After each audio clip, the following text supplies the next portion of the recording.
अध्यक्ष महाराज, महाराष्ट्र शासनाचा 2017 व 2018 या वर्षाचा अर्थसंकल्प करताना मला मनापासून आनंद होतो। जयकुमार गोरे अध्यक्ष महाराज, बॅनर बाहेर न माननीय मुख्यमंत्री महोदयांच्या नेतृत्वामध्ये या 2 वर्षात महाराष्ट्राने प्रचंड मोठा प्रगतीचा टप्पा गाठला। जो विकास दर यांच्या सरकारमध्ये 5.4% होता, काँग्रेस राष्ट्रवादीच्या सरकारची जी उदासीनता होती, 15 वर्ष महाराष्ट्राचा सूड घेण्याचं राजकारण हे अध्यक्ष महाराज या सर्व काँग्रेस राष्ट्रवादीच्या विरासतमध्ये कसा महाराष्ट्र अध्यक्ष महाराज आमच्या हातात या बजेट सदस्यांनी जे आज इथं विरोध करताय, 3.5 लाख कोटीचं कर्ज, 27,000 कोटीचं व्याज आणि अध्यक्ष महाराज छत्रपती शिवाजी महाराजांच्या नावाची शक्ती आमच्या सोबत होती। रयतेचं राज्य व्हावं, दिनदुर्बल शोषित पीडित निराधाराचं स्वप्न साकार व्हावं, निराधाराचं स्वप्न साकार व्हावं। ज्या शेतकऱ्याचं हे अन्न खातात त्या शेतकऱ्याचा आवाज बुलंद करावा, हे अध्यक्ष महाराज या अर्थसंकल्पाचा उद्देश आहे। मुश्किलें जरूर है मगर ठहरा नहीं हूं मैं, मंजिल से जरा कह दो अभी पहुंचा नहीं हूं मैं। कदमों को बांध न पाएगी मुसीबत की जंजीरें, जरा टाळ वाजणं बंद करा, बांध न पाएगी वाजणं बंद ये करा, मुसीबत की जंजीरें, करा रास्तों से जरा कह दो टाळ वाजणं मैं बंद करा। कभी भटका नहीं हूं मैं। हा अर्थसंकल्प अध्यक्ष महाराज एका गोष्टीचं माझं दुःख, आज शेतकऱ्यांच्या संदर्भात अर्थसंकल्प मांडताना माझ्या मनात भावना होती की ज्यांना निवडणुकीत ईश्वर रूपी मतदारांनी झटका दिला, फटका दिला, ते कमीत कमी शेतकऱ्यांच्या वेदना समजून घेण्यासाठी अर्थसंकल्प ऐकतील।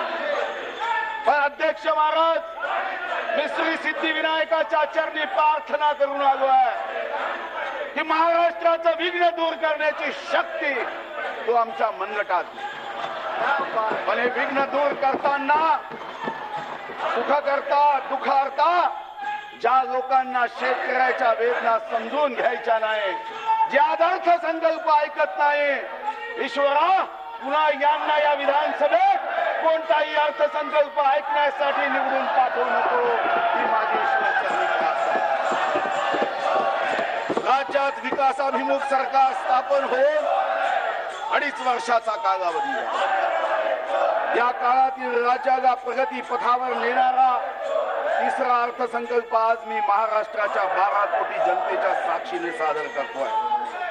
महाराष्ट्राचा मानबिंदू असलेला छत्रपती शिवाजी महाराजांच्या मुंबई लगतच्या अरबी समुद्रात स्मारक उभारण्याच्या प्रकल्पाचे जल भूमिपूजन माननीय प्रधानमंत्री भारत सरकार यांच्या हस्ते दिनांक 24 डिसेंबर 2016 रोजी संपन्न झाले। छत्रपती शिवाजी महाराज आमच्यासाठी आदर्श आहे। आमच्या अर्थसंकल्पाला कोणत्या दिशेने न्यायचं, माननीय छत्रपती शिवाजी महाराज जाणता राजा, ज्याला मानाचा मुद्रा करून आम्ही अर्थसंकल्प इथं सादर करायला लागलोय। सरकारने विविध क्षेत्रामध्ये भरीव आणि कल्याणकारी वाटचाल केली आहे। शासनाच्या अर्थसंकल्पाचा केंद्रबिंदू हा नेहमीच दीनदुर्बल शोषित पीडित राहिला आहे। सिंचनाच्या तसेच कृषी क्षेत्रामध्ये नवीन योजनांच्या माध्यमातून शेतकऱ्यांचे उत्पन्न वाढावे यासाठी शासन कटिबद्ध आहे। जलयुक्त शिवार योजना, प्रधानमंत्री कृषी सिंचन योजना, प्रधानमंत्री पीक विमा योजना यासारख्या योजना राबविल्या जातात। उद्योग क्षेत्रामध्ये महाराष्ट्र हे एक अग्रेसर राज्य आहे। उद्योग क्षेत्राला चालना देण्यासाठी नवीन धोरणे हाती घेतली जातात।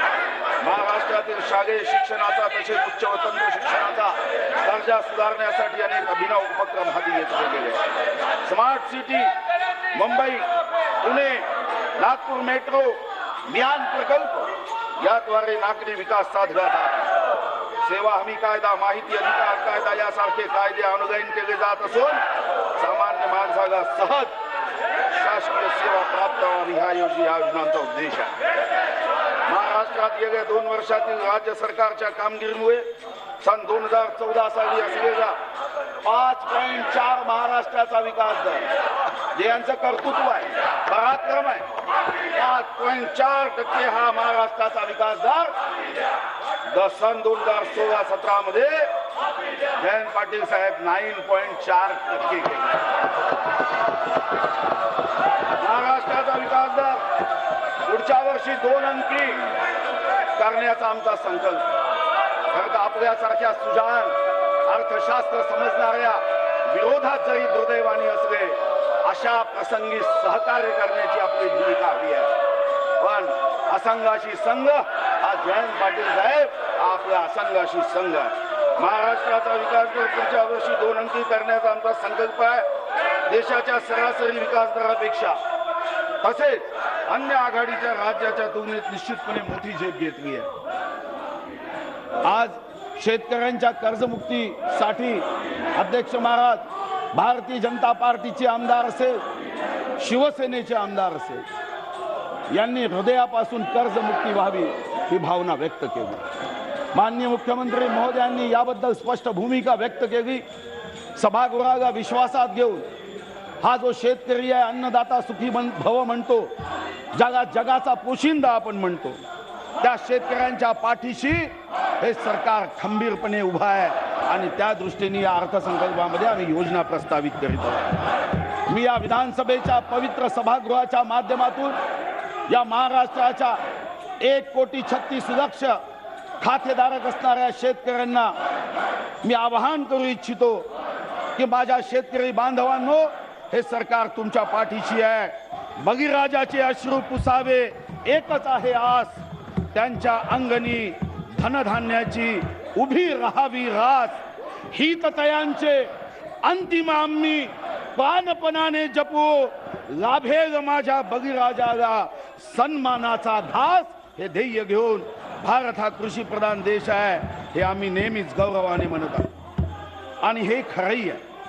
अन्नदाता सुखी भव असे आपल्या समाजात म्हटले जाते, पण आज शेतकऱ्यांच्या प्रतिकूल परिस्थितीची शासन म्हणून मला चिंता आहे। जगाचा पोशिंदा हा स्वतःच जर संकटात असेल तर कृषी क्षेत्रातील समस्या सोडविणे ही शासनाची जबाबदारी आहे। महाराष्ट्रातील 50% पेक्षा जास्त लोकसंख्या कृषी क्षेत्रात गुंतलेली असताना कृषी क्षेत्राचा राज्याचा उत्पन्नातील वाटा फक्त 10.5% इतकाच आहे। त्यातील महत्त्वाची बाब म्हणजे कमी उत्पादकता। या कमी उत्पादकतेच्या मुळाशी असणारी कारणे म्हणजे अवर्षण, दुष्काळ, पाण्याची टंचाई, योग्य दळणवळणाच्या साधनाचा अभाव, नव्या तंत्रज्ञानाचा पुरेसा वापर नसणे आणि महत्त्वाचे म्हणजे योग्य वेळी आवश्यक तितका पतपुरवठा उपलब्ध न होणे। त्यामुळे शेतकरी आज मदत आणि पुनर्वसन या दुष्टचक्रात फसला जात आहे। या परिस्थितीवर मात करून त्याला मुळातच सक्षम करणे, शेतकरी हिताला सर्वोच्च प्राधान्य देत शेतीला गुंतवणुकीचे क्षेत्र बनवून सन 2021 पर्यंत शेतकऱ्याच्या उत्पन्नात दुप्पट वाढ करण्याचा सरकारचा संकल्प आहे। या धोरणाला अनुसरून या अर्थसंकल्पात शेतकरी हिताच्या खालील योजना मी जाहीर करीत आहे। या योजना आहे अध्यक्ष महाराज, मी मागील दोन अर्थसंकल्पात घोषित केल्यानुसार जलसंपदा विभागास प्रस्तावित केलेल्या निधीचे 100% वितरण केले। सन 2017-18 मध्ये जलसंपदा विभागास 8,233 कोटी रुपये एवढी भरीव तरतूद करण्यात आली आहे। प्रधानमंत्री कृषी सिंचाई योजनेअंतर्गत महाराष्ट्रातील 26 प्रकल्पाचा समावेश आहे। सन 2017-18 मध्ये या प्रकल्पाद्वारे सुमारे 82,600 हेक्टर सिंचन क्षमता निर्माण होणार असून यासाठी सन 2017-18 मध्ये 2,812 कोटी रुपये इतक्या निधीची तरतूद करण्यात आली आहे. तसेच सदर प्रकल्प पूर्ण झाल्यावर जवळपास 5,56,000 हेक्टर एवढी अतिरिक्त सिंचन क्षमता निर्माण होणार आहे. मराठवाड्यातील अवर्षण प्रणव उस्मानाबाद व बीड जिल्ह्यास वरदान ठरणाऱ्या कृष्णा मराठवाड्या प्रकल्पाचा 7 अब्ज घनफूट पाणी वाटपाचा पहिला टप्पा आगामी 4 वर्षात पूर्ण करण्याचा निर्णय शासनाने घेतला. माननीय राज्यपाल महोदयांच्या सूत्रानुसार मराठवाड्यास उपलब्ध होणाऱ्या निधीतून या प्रकल्पाचा पुरेसा निधी उपलब्ध होत नसल्याने माननीय राज्यपाल महोदयांच्या अनुमतीने या प्रकल्पासाठी 250 कोटी रुपयांची विशेष तरतूद निधी वाटपाची सूत्राबाहेर ठेवली आहे. या योजनेद्वारे उस्मानाबाद जिल्ह्यातील 25,798 हेक्टर तसेच बीड जिल्ह्यातील 8,147 हेक्टर क्षेत्रात सिंचनाचा लाभ मिळणार आहे. त्याचप्रमाणे 9 तालुक्यातील 288 गावाचा पिण्याच्या पाण्याचा प्रश्न सुटणार आहे. जलयुक्त शिवार हा राज्य शासनाचा महत्वाकांक्षी प्रकल्प असून त्याद्वारे राज्याच्या दुष्काळावर कायमस्वरूपी उपाययोजना करण्यात येत आहे. या योजनेतून दरवर्षी 5,000 गावे टंचाईमुक्त करण्याचे प्रमुख उद्दिष्ट आहे. या अभियानासाठी राज्य सरकारकडून आतापर्यंत 1,600 कोटी रुपये निधी वितरित करण्यात आला असून लोकसहभागातून 246 कोटी रुपयाची कामे करण्यात आली आहे. सन 2017-18 मध्ये एकूण 1,200 कोटी रुपये निधी प्रस्तावित करण्यात आला. या व्यतिरिक्त या अभियानासाठी केंद्र शासन तसेच जिल्हा वार्षिक योजनेच्या माध्यमातूनही निधी उपलब्ध केला जाईल. राज्यात महात्मा गांधी राष्ट्रीय रोजगार हमी योजनेअंतर्गत सन 2010-2011 पासून आतापर्यंत 1,22,562 विहिरी पूर्ण करण्यात आल्या आहेत. यापैकी गेल्या 2 वर्षात शासनाच्या विशेष प्रयत्नामुळे 59,348 विहिरी पूर्ण करण्यात आल्या आहेत. याचबरोबर विहिरी मागेल त्याला शेततळे या कार्यक्रमाकरता 225 कोटी रुपये तरतूद उपलब्ध करण्यात आली असून या कार्यक्रमाकरता निधी अपुरा पडणार नाही, कमी पडू दिला जाणार नाही. राज्यामध्ये जास्तीत जास्त सिंचन हे सूक्ष्म सिंचनाद्वारे करण्याचे राज्याचे धोरण असून त्या अंतर्गत इस्रायली तंत्रज्ञानाचा अवलंब करून वर्धा जिल्ह्यातील आर्वी व मौजे बेंबाळ तालुका बाभुळगाव जिल्हा यवतमाळ येथील उपसा सिंचन योजना पूर्णतः स्वयंचलित सूक्ष्म सिंचन पद्धतीचा अवलंब करून राबविण्यास येणार आहे. यासाठी सन 2017-18 मध्ये 100 कोटी रुपये इतक्या निधीची तरतूद करण्यात आली आहे. 40% एवढी बचत होते. या पाण्याची मोठ्या प्रमाणावर आवश्यकता असणारे ऊस पिकाखालील क्षेत्र सूक्ष्म सिंचनाखाली आणावे या हेतूने शेतकऱ्यांना सूक्ष्म सिंचनासाठी सवलतीच्या दराने कर्ज उपलब्ध करून देण्याची योजना प्रस्तावित आहे. कृषी पंप जोडणी व विद्युत पायाभूत सुविधा अंतर्गत पूर्व विदर्भातील नागपूर, भंडारा, चंद्रपूर, गडचिरोली व वर्धा या जिल्ह्याकरता तसेच राज्याचा कृषी पंपाचा उर्वरित प्रादेशिक अनुशेष दूर करण्यासाठी राज्यासाठी सुद्धा आणि पायाभूत आराखडा 2 योजनेसाठी सन 2017-18 मध्ये एकूण 979 कोटी 10 लक्ष रुपये एवढा निधी प्रस्तावित आहे. मागच्या सरकारने जर कृषी पंप कनेक्शन दिले असते अध्यक्ष महाराज तर आज घशाला कोरड पडेपर्यंत यांना ओरडावं लागलं नसतं. पण विनाशकाले विपरीत बुद्धी विसरून गेले आणि आता मात्र पुतना मावशीचं प्रेम दाखवत आहे. 5 वर्षात 550 कोटी आम्ही एका वर्षात 979 कोटी दिले विजेचे कनेक्शन जोडताय आणि यांना मात्र विजेचा करंट मतदारांनी लावण्यासाठी 2017-18 मध्ये 125 कोटी 64 लाख रुपयाची तरतूद करण्यात आली आहे.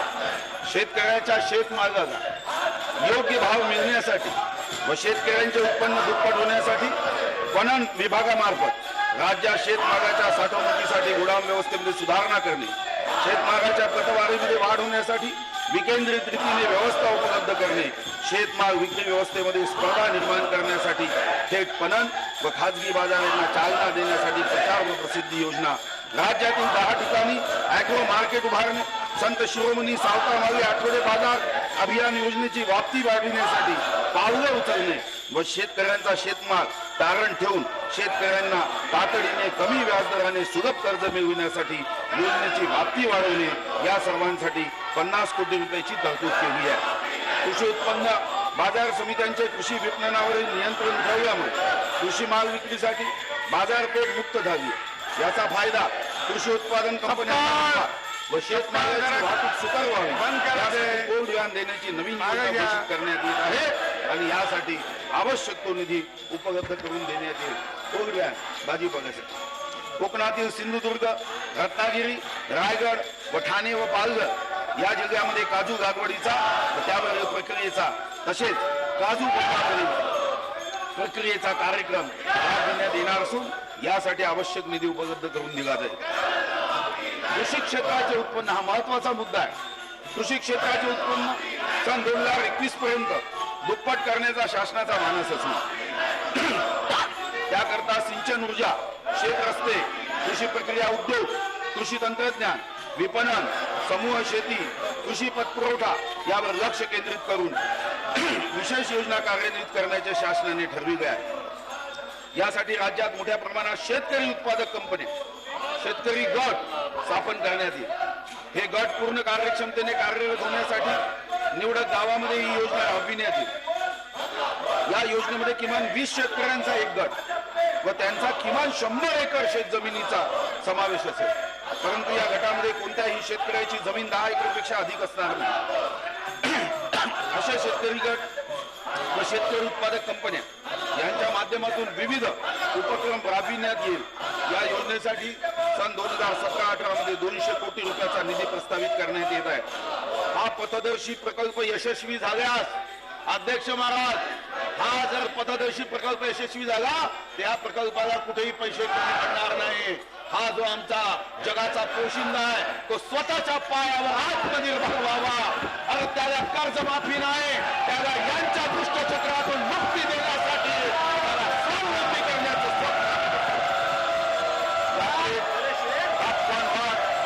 हवामान बदल यापासून शेती सुरक्षित करण्यासाठी मराठवाड्यातील 4000 गावात, मराठवाड्यातील 4000 गावात शेतीस दुष्काळापासून संरक्षित करण्यासाठी तसेच विदर्भातील पूर्ण खोऱ्यातील 1000 गावामधील क्षारतेच्या समस्येवर मात करण्यासाठी जागतिक बँकेच्या अर्थसहाय्याने सुमारे 4000 कोटी रुपयाच्या नानाजी देशमुख कृषी संजीवनी प्रकल्प सुरू करण्यात येणार. 4000 कोटी अनुसूचित जाती आणि नवबौद्ध शेतकऱ्यांचे उत्पन्न वाढवून त्यांना आर्थिक स्थैर्य देण्यासाठी सुरू करण्यात आलेल्या डॉक्टर बाबासाहेब आंबेडकर कृषी स्वावलंबन योजनेसारखी योजना अनुसूचित जमातीच्या शेतकऱ्यांसाठी सन 2017-18 या आर्थिक वर्षापासून राबविण्यात येईल. याकरता 92 कोटी रुपये एवढी तरतूद उपलब्ध केली आहे. पण याच्या यशाच्या नंतर जसं आपण अनुसूचित जातीसाठी योजना केली, आता अनुसूचित जमातीसाठी करतोय, इथेही पैसे कमी पडणार नाही.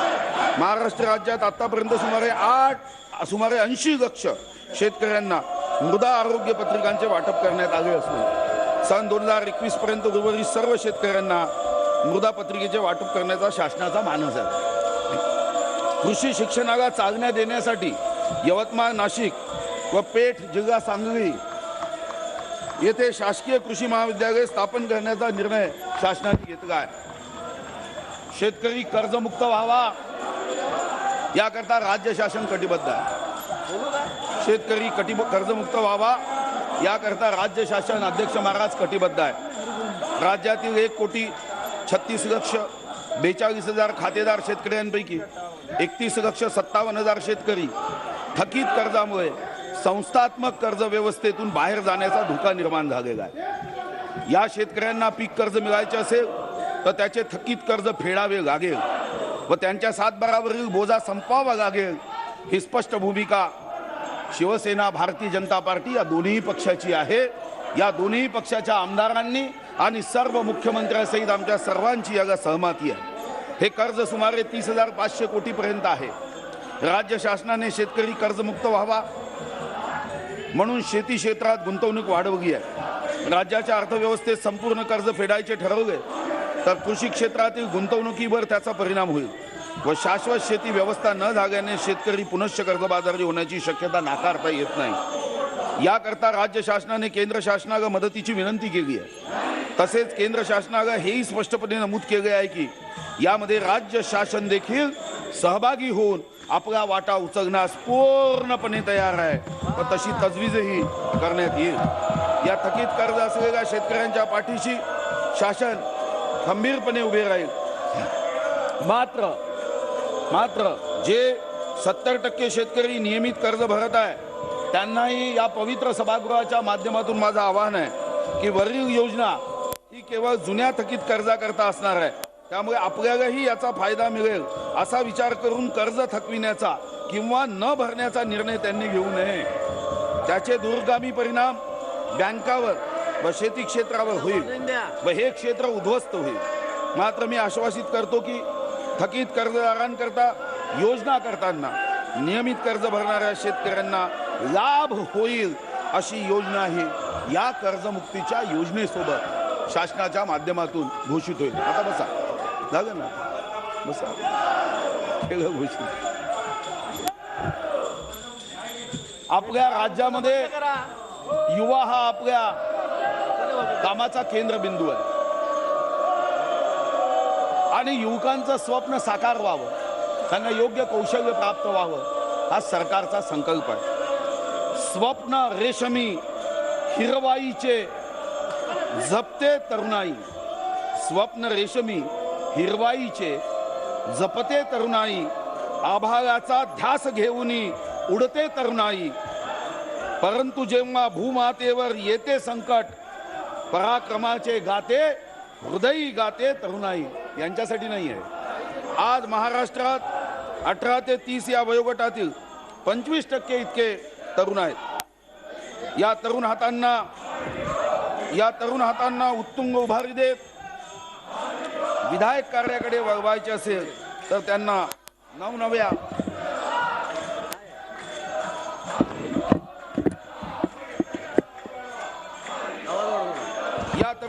उत्तुंग उभारी देत विधायक कार्याकडे वळवायचे असेल तर त्यांना नवनव्या तंत्रज्ञानाने प्रशिक्षित करून रोजगार उपलब्ध करून देणे अत्यावश्यक आहे.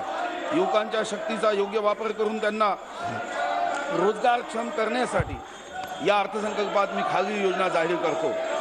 राज्याच्या विकासामध्ये तरुणाईचा मोठा सहभाग असतो. त्यामुळे या कल्पक युवा शक्तीचा यथोचित वापर करून प्रत्येक हाताला काम उपलब्ध व्हावे यासाठी विविध क्षेत्रातील रोजगार निर्मितीस चालना देण्यासाठी शासन प्रयत्नशील आहे. युवा सक्षम तर देश सक्षम या धोरणाला अनुसरून राज्यातील 15 ते 45 वयोगटातील युवक युवतीचे कौशल्य विकास प्रशिक्षणाद्वारे सक्षमीकरण करून त्यांना रोजगार व स्वयंरोजगाराचे प्रशस्त दालन उपलब्ध करून देण्यासाठी प्रमोद महाजन कौशल्य व उद्योजकता विकास अभियानाअंतर्गत विविध प्रकारचे प्रशिक्षण देण्यासाठी सुमारे 1970 प्रशिक्षण संस्थांना सूचीबद्ध केले असून त्यांच्या मार्फत 1,22,000 गरजू युवकांना रोजगार व स्वयंरोजगाराचा लाभ मिळण्याच्या दृष्टीने प्रशिक्षण कार्यक्रमास सुरुवात करण्यात आली आहे. आणि याचं वैशिष्ट्य असं आहे की यामध्ये 57% हा महिलांचा समावेश आहे. सदर अभियानाअंतर्गत विविध 35 उद्योग समूहाबरोबर सामंजस्य करार करण्यात आले असून त्यापैकी 28 सामंजस्य करार हे कार्यान्वित झाले आहेत. या माध्यमातून पुढील 3 वर्षात 7 लाख उमेदवारांना कौशल्य प्रशिक्षण देण्यात आले आहे. तसेच या अभियानाअंतर्गत औद्योगिक प्रशिक्षण संस्थाचे आधुनिकीकरण करण्यात येत आहे. सदर अभियानासाठी सन 2017-18 मध्ये 99 कोटी रुपये इतक्या निधीची तरतूद करण्यात आली असून तसे यासाठी मागणीनुसार आवश्यक तो निधी उपलब्ध करून दिला जाईल. ग्रामीण भागातील घरकुल बांधकामास कुशल गवंडी उपलब्ध होण्यासाठी सन 2017-18 मध्ये सुमारे 10,000 गवंडी कारागिरांना प्रशिक्षण करण्याचे काम सुरू झाले आहे, जेणेकरून घरकुलांच्या दर्जात्मक बांधकामाबरोबर विहित मुदतीत घरकुलाचे बांधकाम करणे शक्य होईल व त्यांना रोजगाराची संधी उपलब्ध होईल. ग्रामीण कौशल्य योजना या केंद्र पुरस्कृत योजनेअंतर्गत ग्रामीण भागातील 15 ते 35 वयोगटातील युवकांची मुळात असलेल्या कौशल्याची कार्यक्षमता वाढवून त्यांना विविध संघटित क्षेत्रात वेतनी रोजगार उपलब्ध करून देण्यात येत आहे. सन 2017-18 या वर्षामध्ये एकूण 21,597 लाभार्थींना प्रशिक्षण देऊन वेतनी रोजगार उपलब्ध करून देण्याचे नियोजन आहे. सन 2017-18 या वित्तीय वर्षामध्ये 59 कोटी 66 लाख रुपये एवढा निधी प्रस्तावित आहे. राज्यात महात्मा गांधी राष्ट्रीय रोजगार हमी योजनेअंतर्गत सध्या 4,09,000 कामे प्रगतीपथावर आहे. चालू वर्षात 7 कोटी 25 लाख मनुष्य दिवस रोजगार निर्माण होणे अपेक्षित आहे. ही योजना मागणी आधारित काम या स्वरूपाची आहे. दिनांक 1 एप्रिल 2017 पासून मजुरीचा दर 192 रुपयावरून 201 रुपये इतका होणार आहे। सन 2017-18 मध्ये सुमारे 2800 कोटी रुपये खर्च अपेक्षित आहे। या कार्यक्रमाकरता निधी कमी पडू दिला जाणार नाही। परसातील कुक्कुटपालनास प्रोत्साहन देत ही प्रक्रिया रोजगारक्षम करण्याच्या दृष्टीने राज्यातील 302 तालुक्यामध्ये सार्वजनिक खाजगी भागीदारी तत्वावर सघन कुक्कुट विकास गटाची स्थापना करण्यात येणार आहे। राज्याच्या दुर्गम भागातील जीवनमानाला पशुपालनाचा मोठा आधार राहिला आहे। पशुधन सुदृढ व निरोगी असावे या दृष्टीने पशु आरोग्य सेवा पशुपालकाच्या दारापर्यंत उपलब्ध करून देण्यासाठी 349 फिरते पशुवैद्यकीय चिकित्सालयाची स्थापना करण्यात येईल। राज्यात मेंढी पालनास प्रोत्साहन मिळण्यासाठी पारंपरिक मेंढी पालन करणाऱ्या लाभार्थ्यांच्या 75% अनुदानावर मेंढी गटाचे वाटप करण्यात येईल। यासाठी आवश्यकतेनुसार निधी उपलब्ध करून देण्यात येईल। योजनेची फलश्रुती लक्षात घेऊन व्याप्ती वाढविण्याबाबत नंतर विचार करण्यात येईल। समुद्रकिनारी असलेल्या कांदळवन क्षेत्रामध्ये खेकडा, ऑइलस्टर, मुसल्स इत्यादीचे उत्पादन आणि पर्यटन या उपजीविकेच्या माध्यमांना चालना देण्यासाठी कांदळवन सहव्यवस्थापन समितीद्वारे रोजगार निर्मिती करण्याची योजना आहे। याकरता 15 कोटी रुपये इतका निधी प्रस्तावित करण्यात येत आहे। राज्यातील खेकडा थेट परदेशात निर्यात होतो, परंतु खेकड्याची उपज केंद्र तामिळनाडूमध्ये आहे। ही बाब लक्षात घेता तामिळनाडूच्या धर्तीवर सिंधुदुर्ग जिल्ह्यात खेकडा उपज केंद्र सुरू करण्यात येईल। यासाठी 9 कोटी 31 लाख इतका निधी उपलब्ध करून देण्यात येईल। तसेच कोळंबी बीज उत्पादन केंद्राच्या माध्यमातून कोळंबी उत्पादनात वाढ करण्याचा कार्यक्रम राबविण्यात येणार आहे। ग्रामीण भागात बांबू हा कल्पवृक्ष समजला जातो। बांबू क्षेत्राचा विकास करण्यासाठी महाराष्ट्र राज्य बांबू प्रवर्तनी बहुविध हितसंबंधी यंत्रणा स्थापित करण्याचे नियोजित आहे। त्याकरता 15 कोटी रुपयाचा निधी प्रस्तावित केला आहे। राज्यात सुमारे 3 कोटी 99 लाख एवढे असंघटित कामगार आहेत। समाजातील या महत्त्वाच्या घटकाच्या विकासासाठी एक स्वतंत्र असंघटित कामगार सामाजिक सुरक्षा मंडळ स्थापन करण्याचे शासनाने ठरविले असून असंघटित कामगारांसाठी त्या माध्यमातून विविध कल्याणकारी योजना राबविल्या जात आहे। राज्य शासनाने यावर्षीपासून रोजगार निर्मितीवर विशेष लक्ष केंद्रित केले आहे। यासाठी विविध विभागाकडून रोजगार निर्मिती तसेच कौशल्य विकासावर विशेष भर देण्यात येणार आहे। अशा रोजगार निर्मिती व कौशल्य विकासाच्या सर्व योजनांचे समन्वयन, देखरेख व नियंत्रण व्हावे यासाठी नियोजन विभागाच्या अखत्यारीत एक नियंत्रण कक्ष स्थापन करण्यात येत आहे। मुंबई विद्यापीठाने देशाला ज्ञानाचे प्रशस्त दालन उपलब्ध करून दिले। त्या मुंबई विद्यापीठाला लवकरच 160 वर्षे पूर्ण होत असून सदर विद्यापीठाअंतर्गत असलेले अर्थशास्त्र विभाग हा या देशातील सर्वात जुना अर्थशास्त्र विभाग लवकरच शतकपूर्ती पूर्ण करण्यात आहे। कालानुरूप होत असलेला बदल विचारात घेऊन अर्थशास्त्र विभागाचे नामकरण मुंबई अर्थशास्त्र व सार्वजनिक धोरण संस्था असे करण्यात येणार असून विभागाची पुनर्रचना करण्यात येणार आहे। यासाठी यावर्षीपासून पुढील 5 वर्षात 25 कोटी रुपये निधी उपलब्ध करून दिला जाईल। उच्च शिक्षणाच्या गुणवत्तेवर जागतिक पातळीवर स्पर्धेत राष्ट्रगौरवाने उभे राहते। राज्यातील उच्च शिक्षणाची गुणवत्ता पाया यांचे सबलीकरण करण्यासाठी व त्यासाठी 40 कोटी रुपयाचा निधी प्रस्तावित करण्यात आला आहे। औरंगाबाद येथे राष्ट्रीय विधी विद्यापीठ सन 2017-18 या शैक्षणिक वर्षापासून सुरू होत आहे आणि त्यासाठी 39 कोटी 28 लाख रुपयाचा निधी प्रस्तावित करण्यात येत आहे। केंद्र शासनाच्या संरक्षण मंत्रालयाच्या माध्यमातून सातारा येथील सैनिक शाळेच्या धर्तीवर चंद्रपूर येथे सैनिक शाळा सुरू करण्याने शासनाने निर्णय घेतला असून पुढील 2 वर्षात सदर सैनिक शाळा बांधण्याचा शासनाचा मानस आहे। यासाठी टप्प्याटप्प्याने 200 कोटी रुपये इतका निधी उपलब्ध करून देण्यात येणार आहे।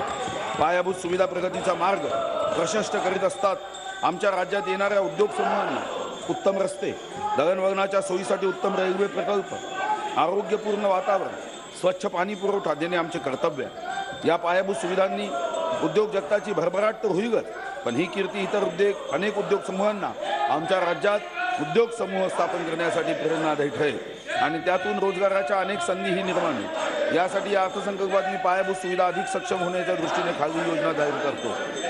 American roads are not good because America is rich, but America is rich because American roads are good. हे अमेरिकेचे माजी राष्ट्राध्यक्ष जॉन एफ केनेडी यांचे प्रसिद्ध वाक्य आहे. रस्त्याच्या सुधारणेसाठी हे शासन अतिशय जागरूक असून रस्ते सुधारण्यासाठी मोठ्या प्रमाणात तरतूद करण्यात आली आहे. सार्वजनिक बांधकाम विभागास मागील वर्षी 4,357 कोटी रुपये इतकी तरतूद उपलब्ध करून देण्यात आली होती. आता या कामासाठी यावर्षी 2017-18 करता 7,000 कोटी रुपये इतकी तरतूद रस्ते बांधकाम व सुधारणा कार्यक्रमासाठी मंजूर करण्यात आली आहे. सार्वजनिक बांधकाम विभागातील हायब्रिड एन्युटीमध्ये 30,000 कोटी रुपये इतक्या अंदाजित किमतीचे 195 कामे अर्थसंकल्पित करण्यात आली असून त्यासाठी 3,500 कोटी रुपयाची तरतूद 2017-18 मध्ये करण्यात आली आहे. या कामासाठी गिडार पद्धतीने सर्वेक्षण करून नकाशे व अंदाजपत्रके तयार करण्याची कार्यवाही सुरू आहे. ही सर्व माहिती सार्वजनिक बांधकाम विभागाच्या संकेतस्थळावर उपलब्ध राहील. या कामामध्ये 10,000 किलोमीटर रस्त्याचे काम 2 वर्षात पूर्ण होईल. 10,000 किलोमीटरचे एकदा हे रस्ते पूर्ण आले जयंतबाग की मग तुम्ही रस्त्यावरच येणार आहे. या रस्त्याच्या देखभाल दुरुस्तीची जबाबदारी 10 वर्षाकरता संबंधित कंत्राटदाराकडे राहील. सार्वजनिक बांधकाम विभागामार्फत उपलब्ध निधीमधून प्रत्येक रस्त्याच्या किमान 10 किलोमीटर लांबीच्या देखभाल दुरुस्तीचे काम अर्थसंकल्पात समाविष्ट करण्यात आले आहे. तसेच रस्त्याच्या सुधारणेकडे विशेष लक्ष पुरविण्यात येणार आहे. केंद्रीय मार्ग निधी सेंट्रल रोड फंड मधून हाती घेतलेल्या कामासाठी या वर्षापासून विशेष आवर्ती तरतूद करण्यात आली आहे. केंद्रीय मार्ग निधी अंतर्गत सन 2001 ते सन 2013 पर्यंत 2001 ते 2013 पर्यंत यांचा पराक्रम 2,554 कोटी 46 लक्ष एवढ्या किमतीची कामे मंजूर झाली. केंद्रात नवे सरकार छत्रपती शिवाजी महाराजांच्या आशीर्वादाने स्थापन झाल्यावर सन 2014-15 ते सन 2016-17 या 3 वर्षात केंद्रीय मार्ग निधी या योजनेअंतर्गत 3 वर्षात 5,293 कोटी 76 लाख रुपये एवढ्या किमतीची कामे मंजूर झाली. ऑक्टोबर 2014 पासून सुमारे 4,456 यामधून 2,211 किलोमीटर रस्त्याची लांबी सुधारण्यात येत असून 252 मोठ्या पुलाचे बांधकाम पूर्ण करण्यात येत आहे. हे प्रगती मला अभिमानाने नोंदवावीशी वाटते. यासाठी मी केंद्र सरकारचे व विशेष करून या खात्याचे मंत्री श्री नितीन गडकरी यांचं मनापासून अभिनंदन करतो व आभार मानतो. मार्च 2014 अखेर राज्यातील राष्ट्रीय महामार्गाची लांबी 4,571 किलोमीटर होती. मार्च 2014 पर्यंत 1 मे 1960ला महाराष्ट्र झाला. 54 वर्षात लांबी 4,571 किलोमीटर फक्त होती. 54 वर्षात महाराष्ट्र राज्यातील राष्ट्रीय महामार्गाची एकूण लांबी आता 15,404 किलोमीटर इतकी झाली. महाराष्ट्राच्या स्थापनेपासून गेल्या 54 वर्षात राष्ट्रीय महामार्गाची लांबी 4,571 किलोमीटर होती. ती 2 वर्षात 10,833 किलोमीटरनी वाढली आहे. आता अशीच प्रगती राहिली मला वाटत नाही 2-3च्या वरती हे निवडून येतील. पुन्हा पुढच्या 2019च्या निवडणुकीत हे 2-4 जण येतील. कुठं आम्ही एखादा मतदारसंघात कमजोर राहिलो तर निवडून येणं कठीण आहे. अध्यक्ष ग्रामीण जनतेच्या जीवनातील दळणवळण सुकर करणाऱ्या मुख्यमंत्री ग्राम सडक योजनेअंतर्गत 4,700 किलोमीटर लांबीचे रस्त्याचे काम प्रगतीपथावर आहे. यासाठी सन 2017-18 मध्ये एकूण 1,630 कोटी रुपये निधी राखून ठेवण्यात आला आहे. त्याचबरोबर वार्षिक जिल्हा योजनेअंतर्गत निधी उपलब्ध करून देण्यात येत आहे आणि 570 कोटी रुपये एवढा निधी पंतप्रधान ग्राम सडक योजनेअंतर्गत मिळणे अपेक्षित आहे. त्यामुळे ग्रामीण रस्त्याची मोठ्या प्रमाणावर सुधारणा होईल आणि शेतकऱ्यांच्याही जीवनामध्ये याचा निश्चितपणे उपयोग होणार आहे, जो आपण दुर्दैवाने करू शकला नाही. पण आता मात्र शेतकऱ्यांचं कर्ज माफ करा असं म्हणून 15 वर्ष जे काम तुम्ही केलं जनता तुम्हाला माफ करेल या भ्रमात कृपया चुकून राहू नका. अच्छे दिन आने वाले हैं गरीब जनता के. अब तो आपके बुरे दिन शुरू हो गए हैं. आपके बुरे दिन कायम रहेंगे. राज्यातील प्रलंबित रेल्वे प्रकल्पाचा जलद अंमलबजावणी करता रेल्वे मंत्रालयासोबत भागीदारीतून महाराष्ट्र लोहमार्ग पायाभूत सुविधा विकास कंपनी स्थापनेकरता भाग भांडवलासाठी 50 कोटी निधी देण्यात येत आहे. तसेच रेल्वे मंत्रालय राज्य शासन यांच्या संयुक्त भागीदारातून तयार करण्यात येत असलेल्या अहमदनगर, बीड, परळी, वैजनाथ, वर्धा, यवतमाळ, नांदेड, वडसा, देसाईगंज, गडचिरोली या 3 रेल्वे प्रकल्पासाठी 150 कोटी रुपये निधी देण्यात येत आहे. आणि हे 3ही रेल्वे प्रकल्प जलदगतीने पूर्ण व्हावे यासाठी शासन कटिबद्ध आहे। हे तिन्ही रेल्वे प्रकल्प आम्ही वेगाने पूर्ण करू। राज्य शासनाने महाराष्ट्र मेरीटाईम बोर्डाच्या माध्यमातून जवाहरलाल नेहरू बंदर न्यासाच्या समवेत संयुक्त उपक्रम करारनामा केला असून त्याद्वारे वाढवण तालुका डहाणू जिल्हा पारकर येथे सॅटेलाइट टर्मिनल उभारले जाणार आहे। यासाठी महाराष्ट्र मेरीटाईम बोर्डाच्या माध्यमातून 26% समभागाची गुंतवणूक केली आहे। राज्य सरकारच्या समभाग गुंतवणुकीचे कॉर्पोरेट मेजर पोर्ट उभारण्याचा हा देशातील पहिलाच प्रकल्प आहे। पहिला प्रकल्प बंदर जोडणी प्रकल्पांना चालना देण्यासाठी राज्य शासनाने महाराष्ट्र मेरीटाईम बोर्डाच्या माध्यमातून जयगड दिगडी व दिही रोहा रेल्वे प्रकल्पामध्ये समभाग गुंतवणूक केली आहे। सन 2017-18 करता बंदर क्षेत्राच्या विकासाकरता 70 कोटी रुपयाच्या निधीची तरतूद करण्यात येत आहे। सिंधुदुर्ग व रत्नागिरी जिल्ह्यातील आंबा व अन्य फळपिके मुंबईवाशी येथे पाठवली जातात। आखाती देशामध्ये निर्यात होतात। या फळांच्या समुद्रमार्गे वाहतुकीसाठी आवश्यक त्या मूलभूत सुविधा निर्माण करण्याची आवश्यकता तांत्रिक व आर्थिक सक्षमतेचे मूल्यमापन करून घेण्यात येत आहे। म्हणजे आपल्याला सहजपणे एक्सपोर्ट करता येईल। सागरमाला कार्यक्रमाअंतर्गत 8 जेट्टीच्या बांधकामाकरता केंद्र शासनाकडून 17 कोटी 95 लाख रुपये निधी प्राप्त झाला असून सदर जेट्टीच्या बांधकामाची अंदाजे किंमत 71 कोटी 78 लाख इतकी असून त्याकरता 50% निधीची तरतूद राज्य शासनातर्फे व 50% सागरमाला कार्यक्रमाअंतर्गत करण्यात येणार आहे। यामध्ये गुराई, वसई, भाईंदर, नारांगरी, खारवा, देशरी, मानुरी, घोडबंदर आणि मालवण प्रवासी जेटी याचा समावेश आहे। त्याचप्रमाणे अंतर्गत जल वाहतूक तसेच पर्यटनाला चालना देण्यासाठी प्रामुख्याने सिंधुदुर्ग जिल्ह्यातील कर्री, देवबाग, देवगी, वेंगुर्ला, मालवण या भागामध्ये अस्तित्वाचे जेट्टीचे बळकटीकरण व प्रवासी पर्यटकांच्या सोयीकरता मूलभूत सुविधांचे आधुनिकीकरण करण्याचे प्रस्तावित आहे। जगाला श्रद्धा आणि सबुरीचा मंत्र देत जगण्याची दिशा देणारे श्री साईबाबा यांच्या तीर्थक्षेत्र शिर्डी येथील समाधीला 100 वर्ष पूर्ण होत आहे। त्या निमित्ताने शिर्डी येथील विमानतळाचा जलदगतीने विकास करण्याचा शासनाचा मानस असून त्या व्यतिरिक्त महाराष्ट्र विमानतळ विकास कंपनीच्या अखत्यारीतील कराड, अमरावती, सोलापूर, चंद्रपूर इत्यादी विमानतळाचा विकास आणि प्रकल्प बाधितांचे पुनर्वसन हे करण्यासाठी 17-18 मध्ये 50 कोटी रुपये इतक्या निधीची तरतूद करण्यात आली आहे। तसेच नागपूर येथील मिहान प्रकल्पासाठी सन 2017-18 मध्ये 100 कोटी रुपयाची तरतूद करण्यात येत असून नागपूर विमानतळ आंतरराष्ट्रीय दर्जाचे इंटरनॅशनल करण्याची प्रक्रिया सुरू झाली असून त्यासाठी आवश्यक तो निधी उपलब्ध करून देण्यात येईल। वीज आणि पाण्याची बचत हे आमचं राष्ट्रीय कर्तव्य आहे। या कर्तव्याला पर्यावरणपूरक दृष्टिकोनाची जोड देत राज्यातील सर्व इमारती यापुढे हरित इमारती ग्रीन बिल्डिंग म्हणून बांधण्यात येतील।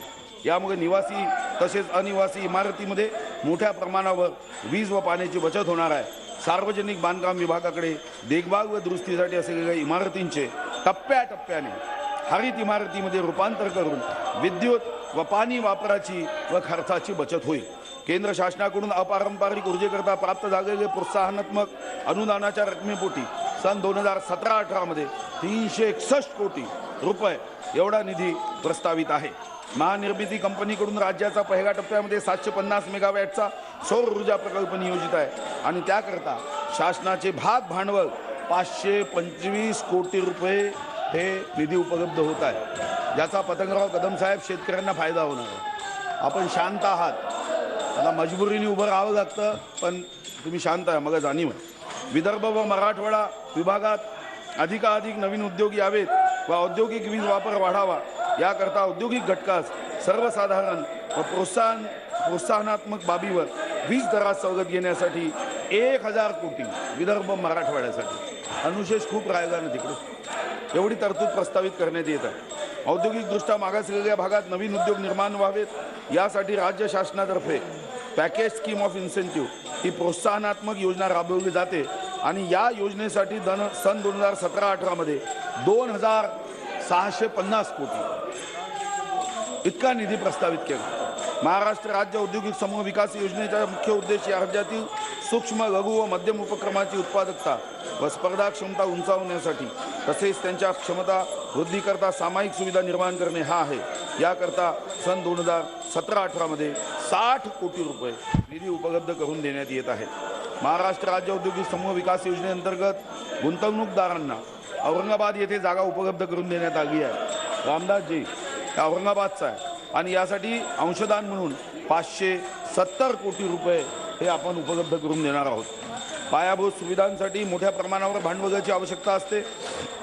आगामी 5 वर्षात राज्यातील महत्त्वाच्या पायाभूत सुविधा प्रकल्पासाठी हे अतिशय महत्त्वाचं आहे। वळसे पाटील साहेब इकडे आहे का? मला माहीत आहे की तुमची नार्को टेस्ट केली तर तुम्ही यांच्यासोबत नाही, हे महत्त्वाचं आहे, ऐका। पायाभूत सुविधांसाठी मोठ्या प्रमाणात भांडवलाची आवश्यकता असते। आगामी 5 वर्षात राज्यातील महत्त्वाच्या पायाभूत सुविधा प्रकल्पासाठी अंदाजे रुपये 1 लाख कोटी वित्तीय भांडवल लागेल। राज्याची वाढती वित्तीय तूट पाहता पायाभूत सुविधांच्या विकासासाठी निधी उभारण्याकरता अन्य पर्यायी मार्ग शोधण्याची गरज आहे। ही बाब विचारात घेऊन पायाभूत सुविधा निधी स्थापन करण्याचे प्रस्तावित आहे। याकरता महाइन्फ्रा ही विशेष हेतुवहन यंत्रणा स्थापन करण्याचे विचाराधीन आहे। विविध शासकीय विभागांच्या ताब्यातील त्यांच्या वापरात नसलेली तसेच पुढील 10 वर्षात संबंधित विभागास विकास कामाकरता आवश्यक नसलेली जमीन एकत्रित करण्यासाठी वरील संस्था एक खिडकी म्हणून काम करेल। पायाभूत सुविधांसाठी निधी उभारण्याकरता ही जमीन विशेष हेतुवहन यंत्रणेकडे सुपूर्द केली जाईल। या जमिनीच्या सुरक्षा ठेवीच्या आधारे मोठे गुंतवणूकदार जसे राष्ट्रीय आंतरराष्ट्रीय निवृत्ती वेतन व विमा निधी यांच्याकडून कमी व्याजदर बॉन्ड गुंतवणूक याद्वारे निधी उभारण्यात मदत होईल। अशा प्रकारे संस्था राज्य शासनाच्या गरजेनुसार वित्तपुरवठा निधी उभारणी व सल्लागार यंत्रणा असेल। या संस्थेची कार्यक्षमता वाढविण्यासाठी विविध क्षेत्रातील विषय तज्ज्ञांची नियुक्ती शासनातर्फे केली जाईल। गुजरात राज्य वित्तीय सेवा लिमिटेडच्या धर्तीवर महाइन्फ्रा या संस्थेचे बँकेतर वित्तीय कंपनीत रूपांतर करण्याची शक्यता शासनाकडून पडताळून पाहण्यात येत आहे। पाणी पुरवठा व स्वच्छता हा महत्त्वाचा विषय आहे। 2 ऑक्टोबर 2014 पासून स्वच्छ भारत मिशन ही केंद्र पुरस्कृत योजना राबविण्यात येत आहे। या योजनेअंतर्गत आतापर्यंत तुम्हाला मला अभिमान वाटावा, तुम्ही तर अस्वच्छता हा विषय कधी हाती घेतला नाही। या योजनेनंतर आतापर्यंत 10 जिल्हे 103 तालुके आणि 14,000 ग्रामपंचायती या हागणदारी मुक्त घोषित करण्यात आल्या आणि तुमचं काम राहिलं तर या ग्रामपंचायती काँग्रेस मुक्त आणि राष्ट्रवादी मुक्तही होणार आहे। तसेच मार्च 2018 अखेरपर्यंत संपूर्ण महाराष्ट्र राज्य हागणदारी मुक्त करण्याचे नियोजन करण्यात आले असून सन 2017-18 या आर्थिक वर्षात राज्य आणि जिल्हा स्तरावरील योजनांमध्ये एकूण 545 कोटी 66 लाख रुपये इतकी तरतूद करण्यात आली आहे। राज्यातील ग्रामीण व दुर्गम भागातील पाण्याची समस्या सोडविण्याच्या उद्देशाने हाती घेण्यात आलेल्या मुख्यमंत्री ग्रामीण पेयजल कार्यक्रम या महत्त्वाकांक्षी कार्यक्रमासाठी 17-18 मध्ये 300 कोटी रुपये इतकी तरतूद करण्यात आली आहे। शाश्वत व गुणवत्तापूर्ण पाणी पुरवठा करण्यासाठी जल स्वराज्य 2 या कार्यक्रमाअंतर्गत 200 कोटी रुपये एवढी तरतूद करण्यात आली आहे। मराठवाडा विभागात हा महत्त्वाचा विषय आहे। मराठवाडा विभागात अनेक वर्षापासून विशिष्ट अशा कालावधीनंतर दुष्काळाचा सामना करावा लागतो। मागील वर्षी लातूर जिल्ह्यास रेल्वेने पाणी पुरवठा करावा लागला। या संदर्भात कायमस्वरूपी उपाययोजना करण्याचा शासनाचा मानस आहे। पिण्याचे पाणी, शेती व उद्योगासाठी पाणी दुष्काळ सदृश्य परिस्थितीतही कमी पडणार नाही। याकरता एकात्मिक ग्रीड पद्धत वापरून पाणी टंचाईवर मात करणे शक्य आहे। या अनुषंगाने पूर्व व्यवहारता अहवाल तयार करण्यासाठी पाणी पुरवठा विभागात रुपये 15 यातून मराठवाड्यातूनही आता तुम्ही संपाल। हे वाटर ग्रिड झाली की देखो आप सोचो अभी इनके साथ मत रहो। छोट्या शहरांचे मोठ्या शहरात रूपांतर होताना तेथील नागरीकरण सुसह्य व्हावे, सगळ्यांना उत्तम सोयी सुविधा मिळाव्यात, आनंद वाटावा, समृद्ध नगर विकासाचे जनतेचे स्वप्न पूर्ण व्हावे यासाठी स्मार्ट सिटी योजना आम्ही राबवतो आहे। त्यासोबत ज्या शहरांचा समावेश स्मार्ट सिटी योजनेत झालेला नाही तेथील महानगरपालिकांना स्वतंत्र निधी देण्याचा आमचा संकल्प आहे। या धोरणाअंतर्गत मी अर्थसंकल्पात खालील योजना जाहीर करतो आहे। महाराष्ट्र राज्यातील सर्व नगर परिषदा, नगरपंचायती व ड वर्ग महानगरपालिकाच्या क्षेत्रात नागरी पायाभूत सुविधा निर्माण करण्यासाठी महाराष्ट्र सुवर्ण जयंती नगरोत्थान महाअभियान राबविण्यात येत आहे आणि यासाठी 1100 कोटी रुपये इतका निधी प्रस्तावित आहे। स्मार्ट सिटी अभियानांतर्गत महाराष्ट्रातील 10 संभाव्य स्मार्ट शहरापैकी पहिल्या फेरीत पुणे व सोलापूर आहे। दुसऱ्या फेरीत कल्याण, डोंबिवली, नागपूर, नाशिक, ठाणे, औरंगाबाद स्मार्ट सिटी योजनेत सर्वाधिक 7 शहरांची निवड झालेले महाराष्ट्र हे देशातील एकमेव राज्य आहे। या प्रयोजनासाठी 1600 कोटी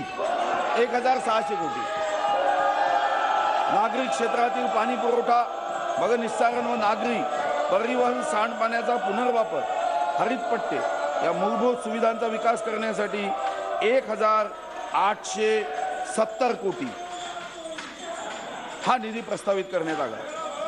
आपलं एक हक्काचं घर असावं हे प्रत्येकाचं स्वप्न असतं। या स्वप्नपूर्तीसाठी प्रधानमंत्री आवास योजना या अंतर्गत शहरी भागात सन 2017-18 मध्ये 2,50,000 घरे बांधण्याचे काम सुरू करण्यात येणार आहे। यासाठी लागणारा राज्य हिश्श्याचा निधी हा निवारा निधीतून आणि अर्थसंकल्पीय तरतुदीतून भागविण्यात येणार आहे।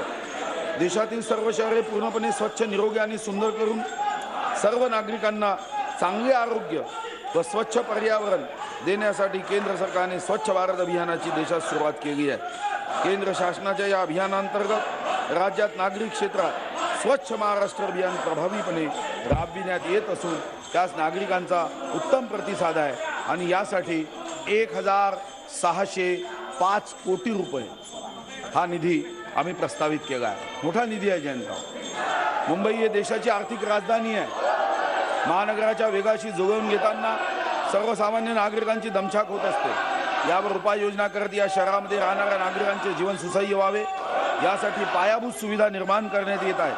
त्या अंतर्गत या शहरात सार्वजनिक वाहतूक व्यवस्था बळकट करण्यासाठी मेट्रो प्रकल्प राबविण्यात येत आहे। Metro railway line 3 Colaba Bandra SEEPZ metro मार्ग काम प्रगतीपथावर असून तसेच मुंबई मेट्रो 2A दहिसर ते DN नगर आणि Mumbai metro railway line 7 Dahisar ते अंधेरी कार्यारंभ आदेश देण्यात आले आहे। या मेट्रो प्रकल्पासाठी तसेच पुणे व नागपूर मेट्रो प्रकल्पासाठी मिळून सन 2017-18 मध्ये 700 कोटी रुपये इतका निधी प्रस्तावित आहे। या व्यतिरिक्त मुंबई महानगर क्षेत्रात मुंबई शिवडी नावा सेवा, नवी मुंबई विमानतळ, नवी मुंबई मेट्रो, किनारी द्रुतमार्ग हे विविध प्रकल्प हाती घेतले असून हे प्रकल्प लवकर पूर्ण करण्यासाठी शासन प्रयत्नशील आहे। आरोग्यम धनसंपदा असे म्हणत आमच्या संस्कृतीने आरोग्याला सर्वोच्च दर्जा दिला, पण आजच्या बदलत्या जीवनमानात आरोग्याच्या संदर्भात अनेक अडचणी निर्माण होत आहेत। समाज स्वास्थ्याच्या या प्रश्नाकडे गांभीर्याने बघत निरोगी महाराष्ट्र घडवण्याचा या सरकारचा मानस आहे। यासाठी मी या अर्थसंकल्पात खालील उपाययोजना जाहीर करतोय। औरंगाबाद येथील कर्करोग रुग्णालयाचे श्रेणीवर्धन करून त्याची राज्यस्तरीय कर्करोग संशोधन संस्था निर्माण करण्याबाबत निर्णय घेण्यात आला आहे आणि यासाठी सन 2017-18 मध्ये 126 कोटी रुपये एवढा निधी प्रस्तावित आहे।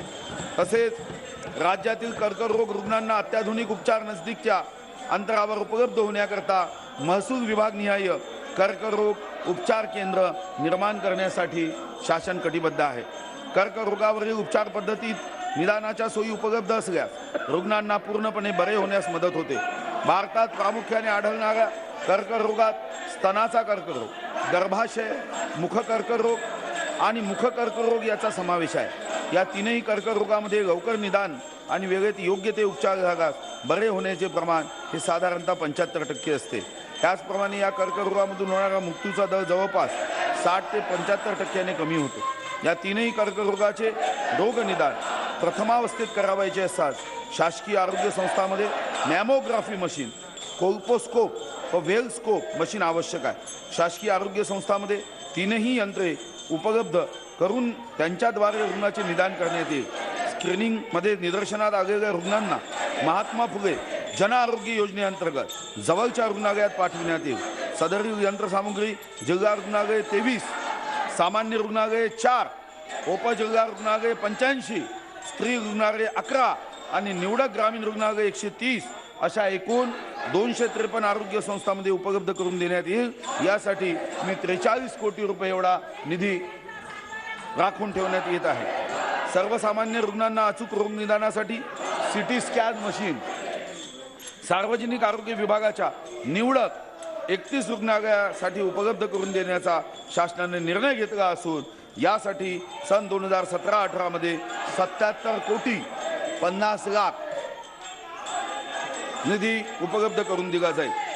राजीव गांधी जीवनदायी योजनेची व्याप्ती विस्तारून जास्तीत जास्त लाभार्थ्यांना योजनेतील वैद्यकीय उपचाराचा लाभ देण्याकरता आर्थिक वर्ष सन 2017-18 मध्ये महाराष्ट्र ज्योतिबा फुले जन आरोग्य योजना राबविण्याचे प्रस्तावित आहे। या नवीन योजनेमध्ये नवीन लाभार्थी घटकांचा समावेश, प्रति कुटुंब प्रतिवर्ष विमा संरक्षणाच्या मर्यादेत वाढ, अंगीकृत रुग्णालयाच्या संख्येत वाढ, नवीन उपचार पद्धतीचा समावेश इत्यादी बाबीचा हा अंतर्भाव आहे।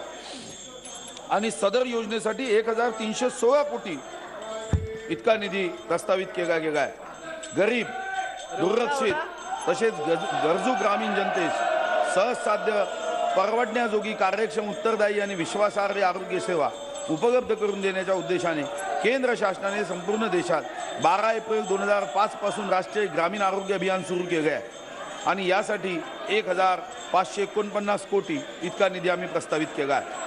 शहरी भागातील गरीब व दुर्लक्षित घटक आरोग्य सुविधापासून वंचित राहू नये यासाठी केंद्र सरकारने 2013-14 या आर्थिक वर्षापासून राष्ट्रीय शहरी आरोग्य अभियान सुरू करण्याची मंजुरी दिली आहे। या अनुषंगाने 211 कोटी रुपये इतक्या निधीची तरतूद करण्यात आली आहे। राज्यातील शासकीय वैद्यकीय महाविद्यालय राज्यातील शासकीय वैद्यकीय महाविद्यालय आणि रुग्णालयाचे बांधकाम व बळकटीकरण यासाठी 14-15 मध्ये फक्त 232 कोटी 74 लाख रुपयाच्या तुलनेत यावर्षी महाजन साहेब आम्ही आपल्याला 559 कोटी 30 लाख म्हणजे आपल्याला दुप्पटीपेक्षा जास्त निधी हा महाजन साहेब आपल्याला उपलब्ध करून देतो आहे। महाराष्ट्र, कर्नाटक व गोवा सीमा भागात आढळून येत असलेल्या माकड ताप या रोगासाठी निदान उपचार व प्रशिक्षण व संशोधन यासाठी 7 रोग संशोधन प्रयोगशाळा सिंधुदुर्ग जिल्ह्यात उभारण्यात येईल।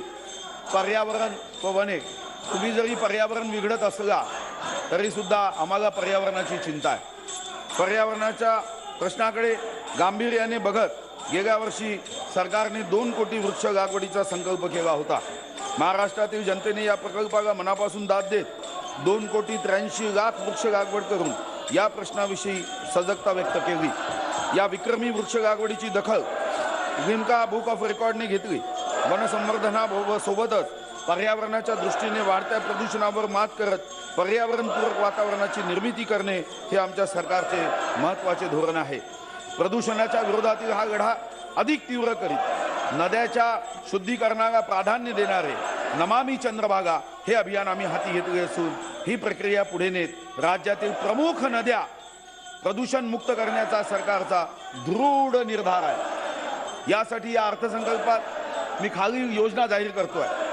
केंद्र पुरस्कृत योजनेअंतर्गत मुळा मुठा नदीचे जल प्रदूषण कमी करण्यासाठी 990 कोटी 26 लाख रुपयाची योजना मंजूर झाली आहे। यासाठी 6 वर्षाचा कालावधी निश्चित करण्यात आला आहे। सन 17-18 मध्ये केंद्र शासनाकडून सुमारे 100 कोटी रुपयाचे अर्थसहाय्य हे प्राप्त होणे अपेक्षित आहे। स्थानिक जनमानसात पर्यावरण विषयक जनजागृती करणे, स्थानिक पर्यावरणाच्या संरक्षणासाठी व संवर्धनासाठी विविध योजना, प्रकल्प व कार्यक्रम राबविणे या योजनेतून अपेक्षित आहे। यासाठी राज्यातील 12 जिल्ह्यामध्ये 50 माध्यमिक व उच्च माध्यमिक शाळांमध्ये पर्यावरणीय सेवा राबविण्यात येत आहे। यासाठी सन 2017-18 मध्ये 20 कोटी 88 लाख रुपये इतक्या निधीची तरतूद करण्यात आली आहे। पर्यावरणाचा महत्त्वाचा विषय हे बिघडवत आहे पर्यावरण, पण आपल्याला पर्यावरण चांगलं करावं लागेल। मानव वन्यजीव संघर्षाची तीव्रता कमी करून दोघांचेही जगणे सुकर व्हावे या प्रक्रियेत महत्त्वपूर्ण ठरलेल्या डॉक्टर श्यामाप्रसाद मुखर्जी जनवन विकास या योजनेची व्याप्ती वाढवून त्या अंतर्गत वन्य प्राण्यामुळे पिकाचे होणारे नुकसान टाळण्यासाठी चेन लिंक फेन्सिंग योजना कार्यान्वित करणे आणि वनाशेजारील गावातील लोकांचे वनावरील अवलंबित्व कमी करण्यासाठी 100% कुटुंबांना गॅस सिलेंडर वाटप योजना लागू करण्याचे प्रस्तावित आहे। ही योजना वनग्रामांनाही लागू करण्यात येत असून त्याकरता प्रत्येकी रुपये 25 कोटी म्हणजे दोन्ही कामासाठी 25-25 कोटी इतका निधी 17-18 मध्ये प्रस्तावित करण्यात आला आहे। तसेच मानव वन्यजीव संघर्ष कमी करण्यासाठी अभयारण्यातून स्वखुशीने स्थलांतरित होणाऱ्या गावातील लोकांसाठी जमीन मोबदला बाजारभावाच्या 4 पट देण्याचा निर्णय शासनाने घेतला आहे। यासाठी सन 2017-18 मध्ये 45 कोटी एवढी तरतूद प्रस्तावित करण्यात येत आहे।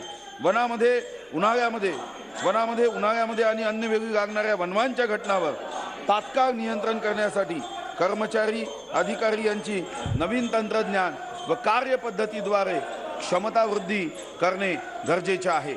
यासाठी चंद्रपूर वन अकादमी संकुल परिसरात नैसर्गिक आपत्ती व्यवस्थापन संदर्भात प्रशिक्षण तसेच प्रत्यक्ष कृती दल केंद्राची स्थापना करणे प्रस्तावित आहे। त्याकरता सन 2017-18 मध्ये 5 कोटी रुपयाचा निधी प्रस्तावित आहे। नवेगाव नागझिरा पेंच व्याघ्र प्रकल्प, इतर व्याघ्र प्रकल्प, वाघाचे अस्तित्व असलेली उमरेड करंडगासारखी अभयारण्याचे संरक्षित क्षेत्र आणि वनक्षेत्र येथे निसर्ग पर्यटनाला मोठ्या प्रमाणावर प्रोत्साहन देण्यासाठी सन 2017-18 मध्ये 80 कोटी रुपये एवढा निधी प्रस्तावित केला आहे। जनतेच्या सहभागाने गेल्या वर्षी अतुलनीय यश गाठणाऱ्या विक्रमी वृक्ष लागवडीच्या प्रक्रियेत सातत्य ठेवण्याचा शासनाने निर्णय घेतला आहे। त्या अनुषंगाने पुढील 3 वर्षामध्ये 50 कोटी वृक्षारोपण करण्याचे नियोजन आहे। त्यानुसार सन 2017 मध्ये 4 कोटी, सन 2018 मध्ये 13 कोटी आणि सन 2019 मध्ये 33 कोटी वृक्ष लागवड करणे नियोजित आहे। त्यामुळे पर्यावरणाला फायदा होईल, शुद्ध हवा, शुद्ध विचार आणि मग शुद्ध आचार होईल। हा जो आचार आहे हा बदलवायचा असेल तर पर्यावरण चांगलं ठेवणं आवश्यक आहे। धर्म, भाषा, पंथ, उपासन पद्धती आदी पातळ्यांवर महाराष्ट्राने आपली विविधता जपली आहे। ही विविधता जपताना सबका साथ सबका विकास या युक्तीप्रमाणे सर्व घटकांना न्याय मिळावा ही आमच्या सरकारची भूमिका आहे। सामाजिक न्याय, आदिवासी, अल्पसंख्याक, महिला व बालके या साऱ्या घटकांपर्यंत योग्य सोयी सुविधा पोहोचवणे आवश्यक आहे। यासाठी मी अर्थसंकल्पात खालील योजना जाहीर करतोय। अनुसूचित जातीच्या लोकसंख्येच्या प्रमाणात अनुसूचित जाती उपाययोजनेसाठी एकूण 7,231 कोटी रुपये तरतूद प्रस्तावित आहे। त्यापैकी 2700 कोटी रुपये जिल्हा योजनांसाठी तर 4,531 कोटी रुपये राज्यस्तरीय योजनांसाठी देण्यात येत आहे। या अंतर्गत प्रामुख्याने आरोग्य सेवेसाठी 127 कोटी 45 लाख रुपये, अनुसूचित जाती व नवबौद्ध घटकांसाठी रमाई घरकुल ग्रामीण योजनेसाठी 600 कोटी रुपये, तसेच शासकीय वसतिगृह सुरू करणे व त्यांचे परिरक्षण याकरता 333 कोटी 30 लाख, अनुसूचित जातीसाठी यांना घ्यायचं नाही कर 30 लाख 333 कोटी 30 लाख रुपये आणि निवासी शाळा सुरू करण्यासाठी 201 कोटी 5 लाख एवढी तरतूद प्रस्तावित आहे। तसेच चंद्रपूर येथील दीक्षाभूमीवर डॉक्टर बाबासाहेब आंबेडकर भवन उभारण्याचा निर्णय झाला असून त्यास आवश्यक तो निधी उपलब्ध करून दिला जाईल। विशेष सहाय्य योजनेअंतर्गत दारिद्र्य रेषेखाली कुटुंबातील वृद्ध, निराधार, विधवा व अपंग या घटकांना संजय गांधी निराधार अनुदान योजना आणि श्रावणबाळ सेवा राज्य निवृत्ती वेतन योजनेखाली अर्थसहाय्य देण्यात येते। त्यासाठी 1,884 कोटी 99 लाख रुपयाची तरतूद प्रस्तावित आहे। आदिवासी लोकसंख्येच्या प्रमाणात आदिवासी उपाययोजना कार्यक्रमासाठी 6,754 कोटी एवढा नियतव्यय प्रस्तावित आहे। या अंतर्गत इंदिरा आवास योजना व शबरी आदिवासी घरकुल योजनेसाठी एकत्रित 424 कोटी 59 लाख रुपये, रस्ते विकासासाठी 448 कोटी, सार्वजनिक आरोग्य करता 260 कोटी 87 लाख रुपये व सुवर्ण महोत्सवी शिष्यवृत्ती करता 137 कोटी 58 लाख रुपये व भारत सरकार शिष्यवृत्ती करता 87 कोटी 56 लाख रुपयाचा नियतव्यय हा 17-18 मध्ये प्रस्तावित आहे।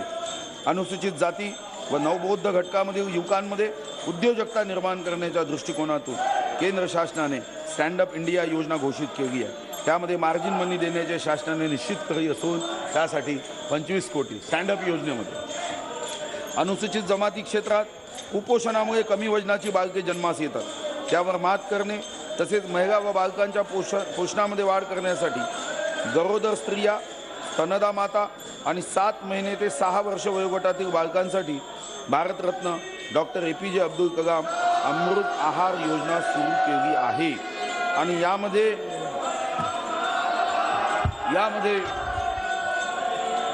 7,61,000 बालकांना आठवड्यातून 4 दिवस अंडी व केळी उपलब्ध करून देण्यात येत आहे। आदिवासी विकास महामंडळाकडून विविध योजनेअंतर्गत दरवर्षी 12 लाख क्विंटल धान खरेदी करण्यात येते, परंतु महामंडळाकडे पर्याप्त साठवणूक क्षमता नसल्यामुळे दरवर्षी मोठ्या प्रमाणावर शेतकऱ्यांच्या मालाचे होणारे नुकसान टाळण्यासाठी महाराष्ट्र राज्य सहकारी आदिवासी विकास महामंडळामार्फत गडचिरोली, गोंदिया, नागपूर, पालघर, ठाणे या 5 जिल्ह्यामध्ये अभिनव व शास्त्रोक्त पद्धतीने 49 गोदामे हे संभाव्य निविदाधारकांकडून स्वारस्याची अभिव्यक्ती EOI मागवून बांधण्यात येणार आहे. विमुक्त जाती, भटक्या जमाती व इतर मागासवर्ग व विशेष मागास प्रवर्ग यांच्या कल्याणासाठी व त्यांच्या सर्वांगीण विकासासाठी विमुक्त जाती, भटक्या जमाती, इतर मागासवर्ग व विशेष मागास प्रवर्ग कल्याण हा स्वतंत्र विभाग म्हणजे OBC मंत्रालय, OBC समाजाची मागणी होती, हे कधी पूर्ण करत नव्हते. सन्माननीय मुख्यमंत्र्यांनी स्वतंत्र OBC महामंडळ हे आपण निर्माण केलं आणि त्यासाठी 2,384 कोटी 2,384 कोटी यावर्षी आपण प्रस्तावित करतो. OBC मंत्रालय स्वतंत्र केलं. राज्यातील विमुक्त जाती, भटक्या जमाती व इतर मागासवर्ग व विशेष मागास प्रवर्ग या समाजाच्या सामाजिक, आर्थिक व शैक्षणिक विकासावर प्रकर्षाने लक्ष देण्यासाठी, त्यांचे प्रश्न जाणून घेण्यासाठी, त्याबद्दलचा सविस्तर अभ्यास करण्यासाठी आणि त्यावर उपाययोजना सुचविण्यासाठी राज्यामध्ये राजर्षी शाहू महाराज संशोधन प्रशिक्षण व मानव विकास संस्था सारथी स्थापन करण्यात येत आहे. ही सारथी संस्था अध्यक्ष महाराज विभिन्न जाती, धर्म आणि मागासवर्गीय लोकांना यातून प्रवाहाच्या मुख्य मार्गात आणण्यासाठी ही कारणीभूत ठरेल. तसेच हा एक महत्त्वाचा मुद्दा अध्यक्ष महाराज, आर्थिकदृष्ट्या मागासवर्गाच्या सर्वांगीण विकासासाठी, जे मागासवर्गीय आहे त्यांच्या सर्वांगीण विकासासाठी अण्णासाहेब पाटील आर्थिक मागास विकास महामंडळांना आपण यावर्षी मागच्या डिसेंबरमध्ये 200 कोटी दिले होते. आता पुन्हा 200 कोटी रुपये हे अण्णासाहेब पाटील आर्थिक मागास विकास मंडळाला आपण देतोय. इतर जे OBC विकास महामंडळ आहे त्याला 200 कोटी आणि शामराव पेजे कोकण कुणबी विकास महामंडळ रामदासजी आपण मागणी केली होती त्याला 50 कोटी रुपये भाग भांडवल, असं 450 कोटी रुपये भाग भांडवल आपण देतो. राज्यातील अल्पसंख्याक कल्याणासाठी राबविण्यात येणाऱ्या राज्यस्तरीय विविध योजनांसाठी 332 कोटी रुपये दिले आहे आणि यामध्ये सुद्धा आपण मोठ्या वेगाने प्रगती करू. आप विश्वास रखो, आज तक कांग्रेस राष्ट्रवादियों ने अल्पसंख्याक भाइयों को सही रास्ता नहीं दिखाया, मगर हम अल्पसंख्याक भाई ये हमारे हैं. हम में से किसी का लाल दिए के गाड़ी पे प्रेम नहीं, लाल खून के इंसान पे प्रेम है और उसके लिए हम जान लगा के काम करेंगे. राज्यातील अल्पसंख्याक बहुल नागरी व ग्रामीण क्षेत्रात मूलभूत पायाभूत सुविधा उपलब्ध करून देऊन अल्पसंख्याक लोकसमूहातील नागरिकांच्या जीवनमानाचा दर्जा उंचावण्यासाठी नागरी व ग्रामीण क्षेत्रासाठी 125 कोटी रुपये विशेष बाब म्हणून आपण निधी उपलब्ध करून दिला आहे. राज्यातील अल्पसंख्याक लोकसमूहातील उमेदवारांना शासकीय व निमशासकीय सेवेत रोजगाराच्या पुरेशा संधी उपलब्ध होण्यासाठी केंद्रीय लोकसेवा, महाराष्ट्र लोकसेवा आयोग, बँकिंग सेवा इत्यादी स्पर्धा परीक्षासाठी प्रशिक्षण तसेच व्यावसायिक अभ्यासक्रमासाठी प्रवेशाकरता पूर्व तयारी करण्यासाठी, कारण पूर्व तयारी आवश्यक असते. अगर शुरुआत अच्छी होती है तो जीत भी उतनी शानदार होती है. यासाठी आम्ही 8 कोटी रुपये निधी हा प्रस्तावित केला आहे. एकात्मिक बाल विकास सेवा योजना राज्यात 1975 पासून राबविण्यात येत आहे. या योजनेअंतर्गत वर्षानुवर्षे अंगणवाडीतील बालकांना देण्यात येणारा पोषण आहार हे एकसारखा होता आणि यामुळे मुलांमध्ये त्या संदर्भात नाराजीचा सूर होता. या दृष्टीने अंगणवाडीमधील सर्व बालकांना एक वेळचं जेवण व अल्पोपहार देणे अभिप्रेत आहे. याचा सखोल विचार करून आमच्या पंकजाताईंनी निर्णय केला आहे की दर दिवशी मुलांना वैविध्य जपणारे पोषक खाद्यपदार्थ दिले जाईल आणि यासाठी 310 कोटी 57 लाख रुपये एवढा निधी भरीव तरतूद करण्यात आली. महिलांचे सक्षमीकरण तसेच महिलांना सन्मान व समानतेची महिला आयोगाची स्थापना करण्यात आली आहे। महिलांचे प्रश्न व अन्य तक्रारींचे निवारण व्हावे यासाठी महिला आयोगात सक्षमपणे काम करता यावे यासाठी काँग्रेस राष्ट्रवादीचं राज्य असताना महिलांच्या या आयोगासाठी कधी 50 लाख 75 लाख दिले। आता मात्र महिलांच्या समर्थपणे उभं करण्यासाठी 7,94,00,00,000 रुपये इतका निधी उपलब्ध केला जाईल आणि आवश्यकतेनुसार प्रणितीताई जरी काँग्रेस राष्ट्रवादीमध्ये महिलांना सक्षम करण्याचं धोरण नसलं तरी महाराष्ट्राचा महिलांना सक्षम करण्यासाठी पूर्ण शक्तीने हे सरकार काम करते। विकासाची गंगा शेवटच्या माणसापर्यंत पोहोचवणे हे स्वप्न उराशी बाळगून सादर केलेले दीनदयाळ अंत्योदय योजना उपेक्षित वंचिताच्या जीवनात प्रकाश देणारी ठरली आहे आणि दारिद्र्य निर्मूलनासाठी या वित्तीय वर्षात आपण 133.84 कोटी रुपये हे प्रस्तावित करतोय। राज्यातील ग्रामीण भागातील माध्यमिक व उच्च माध्यमिक तसेच जिल्हा परिषदेच्या शाळेतील किशोरवयीन विद्यार्थिनींना सॅनिटरी नॅपकिन सवलतीच्या दराने उपलब्ध करून देण्यासाठी महिला बाल विकास योजना दिली, ती अस्मिता योजना सुरू करण्याचा शासनाने निर्णय केला आहे आणि यासाठी आवश्यक निधी हा आपल्याला उपलब्ध करून दिला जाईल। राज्यातील गावाचा शाश्वत विकास घडवून आणण्यास प्रोत्साहन देण्याच्या दृष्टीने दिनांक 21 नोव्हेंबर 2016 पासून स्मार्ट ग्राम योजना सुरू करण्यात आली आहे। सदर योजना द्विस्तरीय असून तालुका स्तरावर स्मार्ट गाव व जिल्हा स्तरावर जिल्हा स्मार्ट गाव निवडण्यात येणार असून ही नवीन योजना आहे। त्यांना अनुक्रमे 10 लाख व 40 लाख इतकी बक्षिसे इतकी रक्कम बक्षीस रूपाने देण्यात येणार आहे आणि त्याकरता 17-18 या आर्थिक वर्षात 53,80,00,000 रुपये इतका निधी प्रस्तावित करण्यात आला आहे। 2022 पर्यंत सर्वांसाठी घर हे केंद्र शासनाचे उद्दिष्ट आहे। हे उद्दिष्ट लक्षात घेऊन राज्य शासनाने पंतप्रधान आवास योजनेच्या धर्तीवर अनुसूचित जाती व नवबद्ध या घटकांसाठी रमाई आवास योजनेअंतर्गत मोठ्या प्रमाणावर घरे बांधण्याचा महत्त्वाकांक्षी प्रकल्प हाती घेतला आहे। ग्रामीण व शहरी भागात सन 2017-18 या वर्षात 55,000 घरे बांधण्याचे उद्दिष्ट आहे। त्यासाठी अनुसूचित जाती उपाय योजनेअंतर्गत 800 कोटी तसेच ज्या लाभार्थ्याकडे घर बांधण्यासाठी जमीन नाही त्यांना जमीन घेण्याकरता पंडित दीनदयाळ उपाध्याय योजनेअंतर्गत 50,000 रुपये देण्याचा अनुदान देण्याचा निर्णय झाला आणि त्यासाठी अनुसूचित जाती उपाय योजनेअंतर्गत 110 कोटी एवढी भरीव तरतूद केली आहे। म्हणजे गरीब लोकांना घर मिळते। दिनांक 2 ऑक्टोबर 2014 पासून स्वच्छ भारत मिशन ही ग्रामीण ही केंद्र पुरस्कृत योजना राबविण्यात येत आहे आणि यामध्ये 545 कोटी 66 लाख एवढी तरतूद स्वच्छता अभियानासाठी ग्रामीण भागासाठी आपण ठेवली आहे। केंद्र पुरस्कृत प्रधानमंत्री आवास योजना 2017-18 या वित्तीय वर्षासाठी 1,88,156 घरकुलाचे उद्दिष्ट प्रस्तावित आहे। केंद्र सरकारने आपल्या प्रधानमंत्री आवास योजनेबद्दल कौतुक केलं की देशामध्ये उत्तम प्रधानमंत्री आवास योजना ही आपल्या राज्यामध्ये राबवली जात आहे आणि त्यासाठी आपल्याला घरांच्या उद्दिष्टामध्येही वाढ केली। आपण केंद्राच्या हिस्स्यासोबत राज्य हिस्सा म्हणून राज्य हिस्सा आहे कारण तो केंद्राची मदत आहे 314 कोटी रुपये एवढा निधी उपलब्ध आपण करतोय आणि आवश्यक तेव्हा पुन्हा निधी उपलब्ध करू। ही एक नवीन योजना आपण करतोय। मानव विकास निर्देशांकाच्या समाविष्ट असलेल्या 125 तालुक्यापैकी निवडक 25 तालुक्यात एक पायलट प्रोजेक्ट आहे।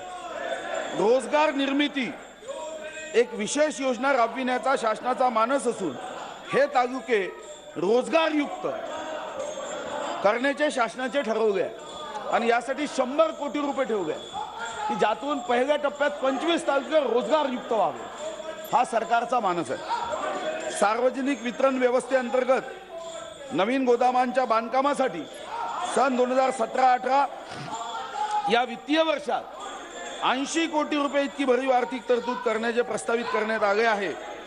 त्यामुळे शासकीय गोदामांची संख्या 1200 इतकी होईल। बापट साहब, इनके सरकार में अनाज सड़ जाता था, इसलिए मतदाताओं ने इनको चुनाव में कर दिया। 2/3 इतकी साठवणूक क्षमता ही निश्चितपणे वाढणार आहे। सार्वजनिक वितरण व्यवस्थेचे संगणकीकरण प्रकल्पाअंतर्गत राज्यातील 52,000 स्वस्त धान्य दुकानामध्ये इपॉज मशीन बसविण्यात येणार आहे। बायोमेट्रिक पद्धतीने लाभार्थ्यांना अन्नधान्याचे वाटप होऊन रोख रहित कॅशलेस व्यवस्था निर्माण होणार आहे। शासनाच्या प्रदानासाठी ग्रास सुविधेद्वारे चलन सुविधा सर्वत्र उपलब्ध करून देण्यात येईल। राज्यातील विविध पर्यटन क्षेत्राच्या मूलभूत सुविधा उपलब्ध करून देण्यासाठी 174 कोटी रुपयाची तरतूद प्रस्तावित केली आहे। सिंधुदुर्ग जिल्हा निर्मितीचे हे रौप्य महोत्सवी वर्ष आहे। त्याचे औचित्य साधून सिंधुदुर्ग जिल्ह्याच्या विविध कामासाठी एक विशेष निधी म्हणून 25 कोटी रुपये देण्याचा निर्णय शासनाने घेतला आहे। तसेच सिंधुदुर्ग हा पर्यटन जिल्हा असल्याने पर्यटन विकासाला चालना देण्यासाठी तिल्लारी पाणी पुरवठा योजना कार्यान्वित करण्यासाठी 17-18 मध्ये 100 कोटी निधी प्रस्तावित करण्यात येत आहे। तसेच कोकणातील पर्यटनाचा सर्वांगीण विकास व्हावा म्हणून स्वतंत्र कंपनीची स्थापना करण्यात येणार आहे। नांदेड जिल्ह्यातील श्री क्षेत्र माहूरगड, कोल्हापूर जिल्ह्यातील ज्योतिबाचा डोंगर, किल्ले रायगड, किल्ले सिंधुदुर्ग आणि लोणार सरोवर या स्थळांचा विकास करण्याचा निर्णय शासनाने घेतला असून माननीय मुख्यमंत्री महोदयांच्या शिखर परिषदेत त्यालाही मान्यता देण्यात आली आहे आणि त्यासाठी आवश्यक तो निधी उपलब्ध करून दिला जाणार आहे। महाराष्ट्राचे मानबिंदू असणाऱ्या थोर व्यक्तींच्या स्मृती जागृत ठेवण्यासाठी शासन सातत्याने प्रयत्नशील आहे। या प्रकल्पाचा एक भाग म्हणून आमच्या श्रद्धास्थानाची स्मारके आम्ही आदराने उभी करतो। मुंबई लगतच्या अरबी समुद्रात छत्रपती शिवाजी महाराजांचे स्मारक, कोल्हापूर येथे राजश्री शाहू महाराजांचे स्मारक, इंदू मिल दादर येथे, मुंबई येथे भारतरत्न महामानव डॉक्टर बाबासाहेब आंबेडकरांचे स्मारक आणि शिवसेना भाजपच्या आमदारांचं श्रद्धास्थान असणाऱ्या श्रद्धेय श्री बाळासाहेब ठाकरे यांचे महापौर बंगल्यातील स्मारक, या सर्व स्मारकांसाठी यावर्षी 200 कोटी रुपयाचा निधी प्रस्तावित करण्यात आला असून आवश्यकतेनुसार कामाच्या प्रगतीनुसार निधी उपलब्ध करून देण्यात येईल। राष्ट्रपिता महात्मा गांधी यांच्या जयंतीला, यांच्या सार्धशतीला सन 2019 मध्ये 150 वर्षे, तसेच सेवाग्राम येथील त्यांच्या वास्तव्याला 75 वर्षे पूर्ण होत आहेत। हा आपल्यासाठी महाराष्ट्रासाठी मानबिंदू आहे, कारण सेवाग्राम मध्ये 1933 ते 1948 पर्यंत महात्मा गांधीचं वास्तव्य होतं आणि इथूनच क्विट इंडिया, चले जाओ, do or die he movement आपल्या महाराष्ट्रातून देशभर गेली होती। या प्रसंगाच्या औचित्य साधून सेवाग्राम परिसराचा सर्वसमावेशक विकास करण्याच्या दृष्टीने 266 कोटी 53 लाख रुपयाचा सेवाग्राम विकास आराखडा हा प्रस्तावित केला होता। त्यापैकी मागील वर्षात 25 कोटी आणि या वर्षी 93 कोटी 80 लाख रुपये आणि शशिकांतजी वैशिष्ट्य बघा, हे 150 वर्ष हे जेव्हा महात्मा गांधींची आपण सार्धशती साजरी करतोय, गांधीजींचा जो विचार होता की काँग्रेस विसर्जित करा, त्या विचारांनी प्रभावित होऊन वर्धा जिल्ह्यात 6च्या 6 नगरपालिकेमध्ये काँग्रेस समाप्त झाली, 8च्या 8 पंचायत समितीमध्ये काँग्रेस समाप्त झाली आणि या 21 तारखेला जिल्ह्याच्या जिल्हा परिषदमध्ये काँग्रेस समाप्त होऊन महात्मा गांधींनी जो विचार या देशासमोर काँग्रेस विसर्जनाचा मांडला होता तो वर्धा जिल्ह्यातून सुरुवात झाला आहे आणि हा विचार आपल्याला महाराष्ट्रातून देशापर्यंत न्यायचा आहे। पुण्यश्लोक अहिल्यादेवी होळकर यांचे यथोचित स्मारकाचे बांधकाम त्यांचे जन्मगावी चोंडी, तालुका जामखेड, जिल्हा अहमदनगर येथे प्रगतीपथावर आहे। याकरता आवश्यकतेप्रमाणे निधी उपलब्ध करून देणार आहे। महाराष्ट्रातील संतांनी विठ्ठलाच्या पायावर लीन होत अशा पद्धतीने विठ्ठल विठ्ठल केलं नाही, आपल्या राज्यातील जे भक्त आहे, जे खरं मनापासून विठ्ठलाला मानतात, भक्तीच्या क्षेत्रात समतेचा झेंडा रोवला. समतेची ही दिंडी महाराष्ट्रीय जनजीवनात बंधुभाव आणि जिव्हाळा रुजवीत राहिली. 11व्या शतकाच्या अगोदरची ही परंपरा आहे. या परंपरेने महाराष्ट्राला संस्कृतीचा महान वारसा दिला आणि एकोप्याने जगण्याची दृष्टी दिली. वारकरी संप्रदायाची ही प्राचीन परंपरा जपत राज्यभरातून आषाढी एकादशीसाठी दिंड्या पंढरपुरास येतात. पण फार अस्वच्छ होतं मागच्या सरकारमध्ये. गेल्या वर्षी वारकऱ्यांच्या सोयीसाठी आपण तात्पुरता प्रयोग केला होता आणि तात्पुरते स्वच्छतागृहे उपलब्ध करून देण्यासाठी 2 कोटी रुपयाची निर्मल वारी ही कल्पना मांडत 2 कोटी रुपयाची मदत केली होती. पण असं लक्षात आलं की हा प्रयोग यशस्वी झाला आणि म्हणून सरकारने निर्णय केला की विठ्ठल नामाचा महिमा हा आहे अपरंपार. प्रेम जीवाला जपोत सारे एकच त्याचे सार. हे यांना समजणार नाही. वारकऱ्यांचा जमतो मेळा पवित्र पंढरपुरी, सुख सुविधांनी देईल शांती आमची निर्मल वारी. आणि यासाठी या अर्थसंकल्पापासून दरवर्षी 3 कोटी रुपयाचा निधी हा दरवर्षी निर्मल वारी देण्याची मी आजपासून घोषणा करीत आहे. विखे पाटील साहेब, विठ्ठल प्रसन्न आम्हाला होईल. आता तुम्ही विठ्ठलाच्या नावाचा जो गैरवापर करताय, आता तुमच्या समोर एकच पर्याय आहे. नमामि चंद्रभागा, इकडे या, पवित्र व्हा. यांच्या समवेत राहून काही होणार नाही. रंगभूमी विषयक नव्या संकल्पना आणि प्रयोगांना वाव मिळण्यासाठी national school of drama NSD च्या धर्तीवर मुंबईच्या चित्रनगरीमध्ये महाराष्ट्र स्कूल ऑफ ड्रामा सुरू करण्याचा शासनाचा मानस आहे. आवडे साहेब, ग्रंथ चळवळ ही कोणत्याही भाषेच्या प्रगतीचा आधार असते. मराठीच्या वैभवासाठी मराठी ग्रंथ चळवळ करीत असलेले काम प्रशंसनीय आहे. मराठी भाषेच्या संवर्धनासाठी आज रावते साहेब नाही आहे, पण मराठी भाषेच्या संवर्धनासाठी तावडे साहेब आपण जे उत्तम काम करत आहात, यासाठी 17 कोटी 32 लाख रुपये ही मराठी भाषेसाठी आपण तरतूद केली आहे. सुप्रशासन हा महत्त्वाचा मुद्दा आहे. शेवटी आपण या राज्यात आलो हे लाल दिव्याच्या गाडीत फिरण्यासाठी नाही, तर दीनदुर्बल, शोषित, पीडित, अंध, अपंग, निराधार, असहाय्य, दलित, आदिवासी, शेतकरी, शेतमजूर हा आपल्या कामाचा केंद्रबिंदू असला पाहिजे. पण हा केंद्रबिंदू असताना सुप्रशासन दिलं पाहिजे. या महाराष्ट्राचा प्रत्येक नागरिक म्हणजे ईश्वराचा अंश आहे असं समजून सरकारने योजना केल्या पाहिजे. आणि त्याचाच भाग म्हणून शासकीय कामकाजात आम्ही काही बदल करतोय. ज्याला ई प्रशासनाची जोड देत ते अधिक गतिमान व लोकाभिमुख करण्यावर आमचा भर आहे. पारदर्शी प्रशासनाचे महत्त्व अधोरेखित व्हावे यासाठी सरकार वचनबद्ध आहे. शासकीय कामकाजात संगणकाचा तसेच ई प्रशासनाचा वापर करून कामकाजात पारदर्शकता आणण्यासाठी माहिती तंत्रज्ञान संचालनालयास मागील वर्षाच्या 8 कोटी रुपयाच्या तुलनेत अध्यक्ष महाराज 200 कोटी रुपये हे आपण माहिती तंत्रज्ञानासाठी खर्च करतो. 8 कोटीच्या तुलनेत 200 कोटी.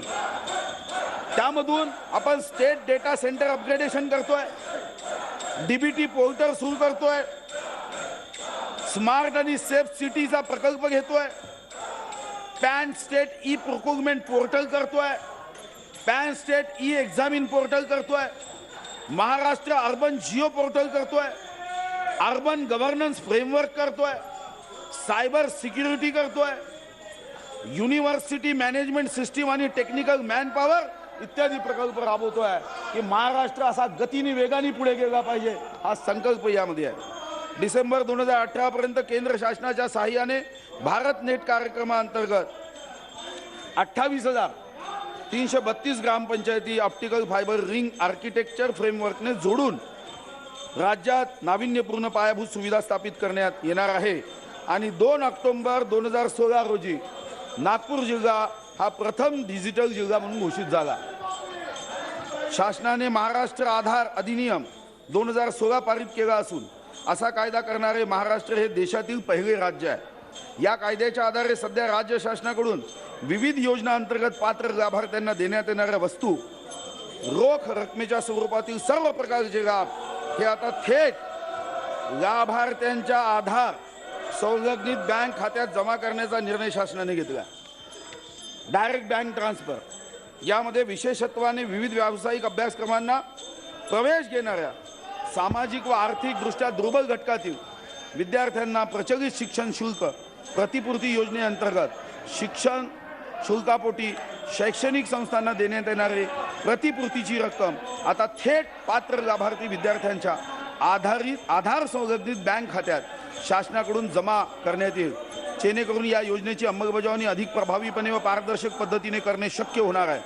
केंद्र शासनाने अशा पद्धतीची जेव्हा योजना राबवली तेव्हा 36,500 कोटी रुपयाची बचत झाली आणि मला विश्वास आहे की महाराष्ट्राची मोठी बचत यामधून होईल। आता आपण 62 वस्तू खरेदी करण्याच्या ऐवजी थेट अनुदान आपण लाभार्थ्यांना देणार आणि हा एक मोठा निर्णय आहे। अमरजी, हा मोठा निर्णय आहे। याच्यातून खऱ्या लाभार्थ्यांना आणि गरजूंना मदत होईल। आपल्या प्राणाची बाजी लावून राज्यातील जनतेला सुरक्षित ठेवण्यात महाराष्ट्रातील पोलीस दलाची महत्त्वपूर्ण भूमिका आहे। मला सांगण्यास आनंद होतो की मागील अनेक वर्षापासून प्रलंबित असलेला मुंबई शहरातील CCTV प्रकल्प कार्यान्वित करण्यात आला आहे। तसेच राज्य पोलीस दलाच्या आधुनिकीकरणाचा एक भाग म्हणून नाशिक व कल्याण डोंबिवली या महानगरपालिका क्षेत्रात CCTV प्रकल्पास प्रशासकीय मान्यता देण्यात आली आहे। आता यापुढे नवी मुंबई, मीरा भाईंदर, अमरावती, अकोला व चंद्रपूर या शहरात CCTV प्रकल्प राबविण्याचे प्रस्तावित आहे। ठाणे, रत्नागिरी, सोलापूर, धुळे या 5 जिल्ह्यामध्ये गुन्हा सिद्ध होण्याचे प्रमाण वाढविण्यासाठी न्याय्य वैज्ञानिक लघु प्रयोगशाळा सुरू करण्याची कार्यवाही करण्यात येत आहे। आपत्कालीन परिस्थिती पोलीस सेवा तात्काळ उपलब्ध व्हावी या दृष्टिकोनातून डायल 112 हा प्रकल्प राबविण्यात येणार आहे। या सेवेअंतर्गत पोलीस, अग्निशमन आणि रुग्णवाहिका या तीनही सेवांचा समावेश हा या डायल 112 मध्ये होणार आहे। राज्यात अंगुली मुद्रा परीक्षण विभागाचे फिंगरप्रिंट ब्युरो पूर्णपणे संगणकीकरण करण्याचा प्रकल्प हाती घेण्यात आला आहे। तसेच राज्यात ई-चलन प्रकल्प हाती घेण्यात येत आहे। पोलीस दल आधुनिकीकरणाच्या वरील योजनांसाठी मी 141 कोटी रुपये हा निधी प्रस्तावित करतो आहे। पोलीस दलातील कर्मचाऱ्यांच्या कल्याणासाठी राज्य शासन विविध योजना राबवित आहे। पोलीस गृहनिर्माणाकरता सन 2017-18 मध्ये एकूण 325 कोटी रुपयाचा निधी मी प्रस्तावित करतो आहे। महाराष्ट्र लोकसेवा हक्क अधिनियम 2015चा प्रभावी अंमलबजावण्यासाठी 6 राज्य लोकसेवा हक्क आयुक्त व महाराष्ट्र लोकसेवा हक्क आयोग मुख्यालय अशी 7 कार्यालये गठीत करण्यात आली आहे। सन 2017-18 मध्ये यासाठी 12 कोटी रुपये इतका निधी तरतूद करण्यात आला आहे। अध्यक्ष महाराज, महाराष्ट्र हे एक न्यायप्रिय व कायद्याचे पालन करणारे राज्य आहे। हे जरी पालन करत नसले तरी बाकी सर्व लोक करतात। तर न्याय यंत्रणेच्या सक्षमीकरणात राज्य अग्रेसर आहे। न्यायाधीशांची संख्या राज्यात 2168 एवढी असून ती देशात सर्वाधिक आहे। न्यायालयातील प्रलंबित प्रकरणाचा जलद निपटारा करून दोषसिद्धीचे प्रमाण वाढविल्यास समाजात कायदा व सुव्यवस्थेची स्थिती निर्माण करण्यास व सामान्य जनतेच्या मनात कायद्याबाबत आदर निर्माण करण्यास मदत होते। या संदर्भात माननीय मुख्यमंत्री महोदयांच्या नेतृत्वात 2 वर्षाच्या कालावधीत हे प्रमाण जानेवारी 2017 पर्यंत दोषसिद्धीचं आपण 58.87% नेऊ। 58.87% आणि यामध्ये अजून काही सुधारणा करायची आहे। आणि जे आरोपी आहे, गुन्हेगार आहे, त्या आरोपी गुन्हेगारांच्या मनात भीती निर्माण करण्यासाठी ही व्यवस्था मजबूत करण्याची आवश्यकता आहे। आणि यासाठी मी 1014 कोटी रुपये हे प्रस्तावित करतोय। आणि यातून मग जे कायद्याच्या बाहेर वागतात त्यांच्यावर धाक निर्माण होईल। राज्यातील जमिनीचे एकूण सुमारे 95,75,000 मोजणी नकाशे आणि सुमारे 4,80,00,000 पॉलिगॉन्सचे डिजिटायझेशन करण्याचा शासनाने निर्णय घेण्यात आला आहे। आणि 6 जिल्ह्यातील अंदाजे 24,76,000 मोजणी नकाशे व 1,36,00,000 पॉलिगॉन्सचे डिजिटायझेशन प्रथम टप्प्यात सन 2017-18 मध्ये पूर्ण करण्याचे संकल्पित आहे। आणि यासाठी 17-18 मध्ये 47 कोटी रुपयाचा निधी मी प्रस्तावित करतो आहे। महसूल विभाग हा राज्य शासनातील महत्त्वाचा प्रशासकीय विभाग आहे. महसूल यंत्रणेचे विभागीय आयुक्त कार्यालय, जिल्हाधिकारी कार्यालय, तहसील कार्यालय या इमारतीच्या बांधकामासाठी 104 कोटी रुपयाचा निधी प्रस्तावित आहे. शासकीय इमारतीसाठी हा एक महत्त्वपूर्ण निर्णय आपण घेतोय. शासकीय इमारतीसाठी शासनाचा बराचसा निधी गुंतून राहत, कार्यालय तयार होत नाही, अंगणवाडी तयार होत नाही, तलाठी कार्यालय तयार होत नाही. या सदर इमारतीचा देखभाल व दुरुस्ती शासनाचा निधी व मनुष्यबळ खर्ची पडते. यापुढे शासकीय प्रयोजनासाठी इमारती 25 वर्षाच्या भाडे तत्वावर वापरास घेणे यासंबंधीचं आम्ही धोरण ठरवितो आहे आणि एक उच्चस्तरीय समिती गठीत करण्यात येईल. आणि या कारणामुळे हा जो निधी आहे हा इतर विकास कामासाठी आपल्याला लोकोपयोगी शेतकऱ्यांच्या कामासाठी वापरणं शक्य होईल आणि शेतकऱ्यांना स्वतःच्या पायावर निर्भर करत तो तुम्हाला कर्जमुक्त करण्यासाठी तो पुढे येऊ शकेल इतका आत्मनिर्भर आपण शेतकऱ्यांना करू शकू.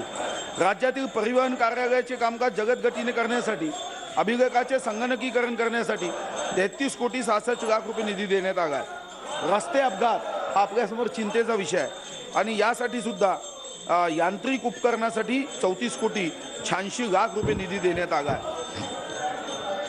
केंद्र शासनाने 7व्या केंद्रीय वेतन आयोगाच्या शिफारशीनुसार अनुषंगाने आदेश निर्गमित करून केंद्र शासकीय कर्मचाऱ्यांना सुधारित वेतन श्रेणी विहित केल्या आहेत. या सुधारित वेतन श्रेणी राज्य शासकीय कर्मचारी व इतर पात्र कर्मचाऱ्यांना देखील परीक्षांती लागू करण्यासाठी 7व्या केंद्रीय वेतन आयोगाच्या शिफारशीचा सखोल अभ्यास करण्यासाठी व शिफारसी करण्यासाठी राज्य वेतन सुधारणा समिती 2017 स्थापन करण्यात आली आहे.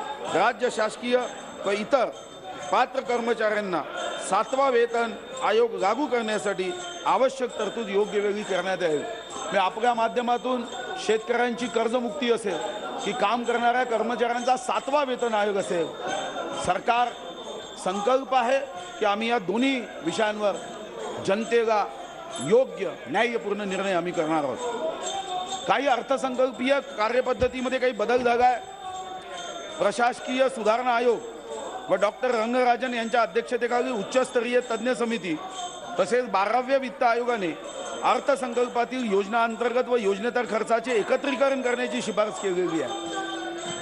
नियोजन आयोगाचे राष्ट्रीय भारत परिवर्तन संस्था नीती आयोग यामध्ये रूपांतर झाले आणि 12व्या पंचवार्षिक योजना दिनांक 31 मार्च 2017 रोजी संपुष्टात येत आहे. या बाबी लक्षात घेऊन केंद्र शासनाने सन 2017-18 या आर्थिक वर्षापासून योजना अंतर्गत व योजनेतर खर्चाचे एकत्रीकरण करण्याचा निर्णय घेतला आहे. केंद्र शासनाच्या धर्तीवर महाराष्ट्रात देखील आम्ही सन 2017-18 या आर्थिक वर्षापासून योजना अंतर्गत व योजनेतर खर्चाचे एकत्रीकरण करण्याचा निर्णय घेतला असून या निर्णयामुळे राज्य शासनास आता भांडवली खर्चावर लक्ष केंद्रित करता येईल.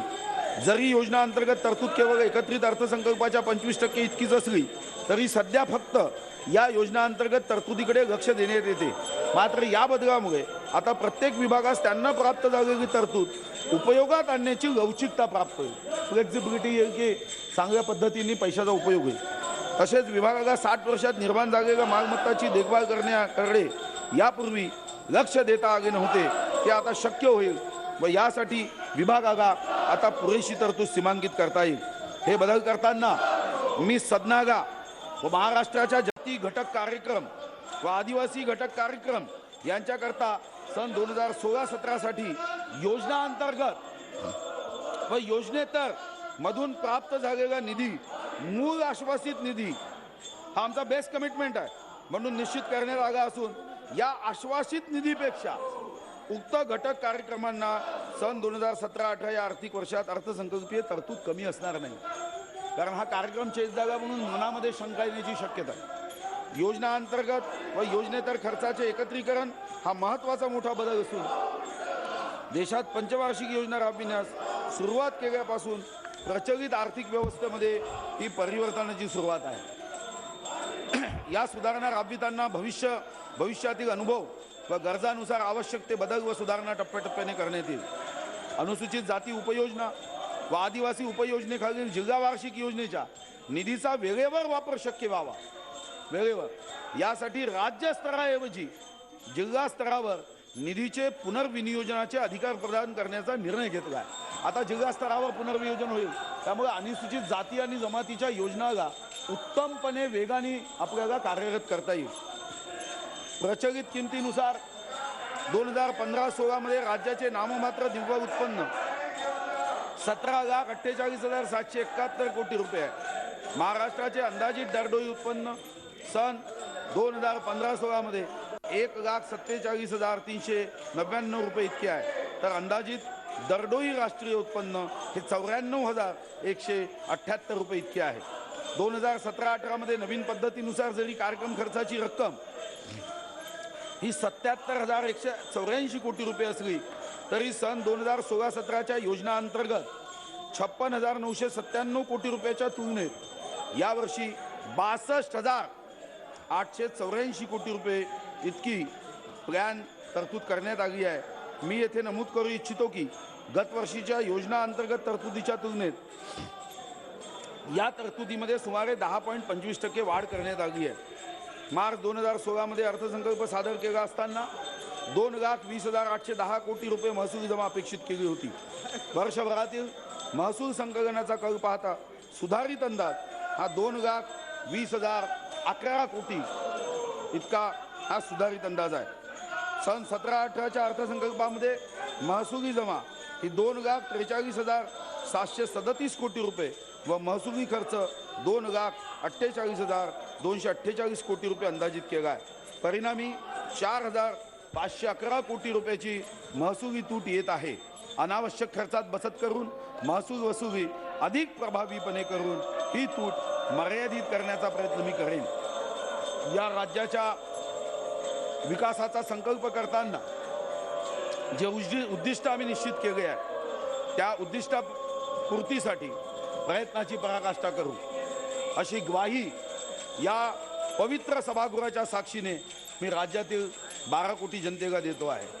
आणि हे देत असताना अध्यक्ष महाराज, मी आपल्या माध्यमातून महाराष्ट्राच्या चांद्यापासून बांद्यापर्यंत असणाऱ्या महाराष्ट्रातील जनतेला मी सांगू इच्छितो, हे बजेट माझे सदैव घेईल गरिबांचा कैवार.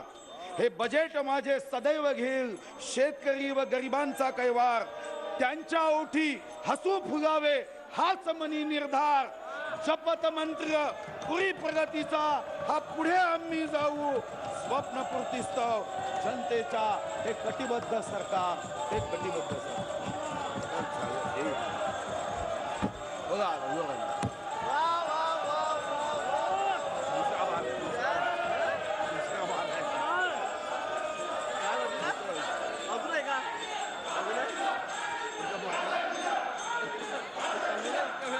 जरा सन्मान्य सदस्याने खाली बसावं.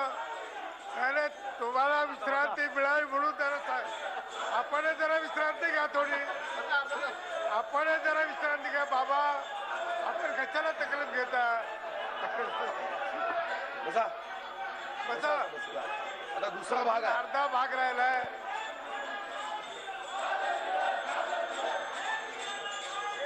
अध्यक्ष महोदय, मी आता अर्थसंकल्पाचा भाग 2 सभागृहामध्ये सादर करीत आहे. सन 2016-17 साली कर संकलनाचा सुधारित अंदाज रुपये 1,37,230 कोटी आहे.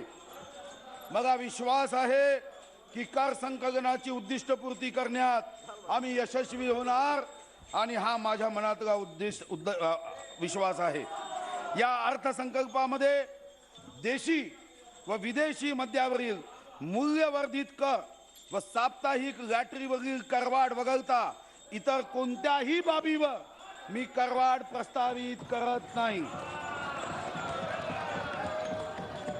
अप्रत्यक्ष कर प्रणालीत सर्वात महत्त्वपूर्ण व दूरगामी परिणाम करणाऱ्या वस्तू व सेवा कर प्रणालीचा अवलंब दिनांक 1 जुलै 2017 पासून अपेक्षित आहे.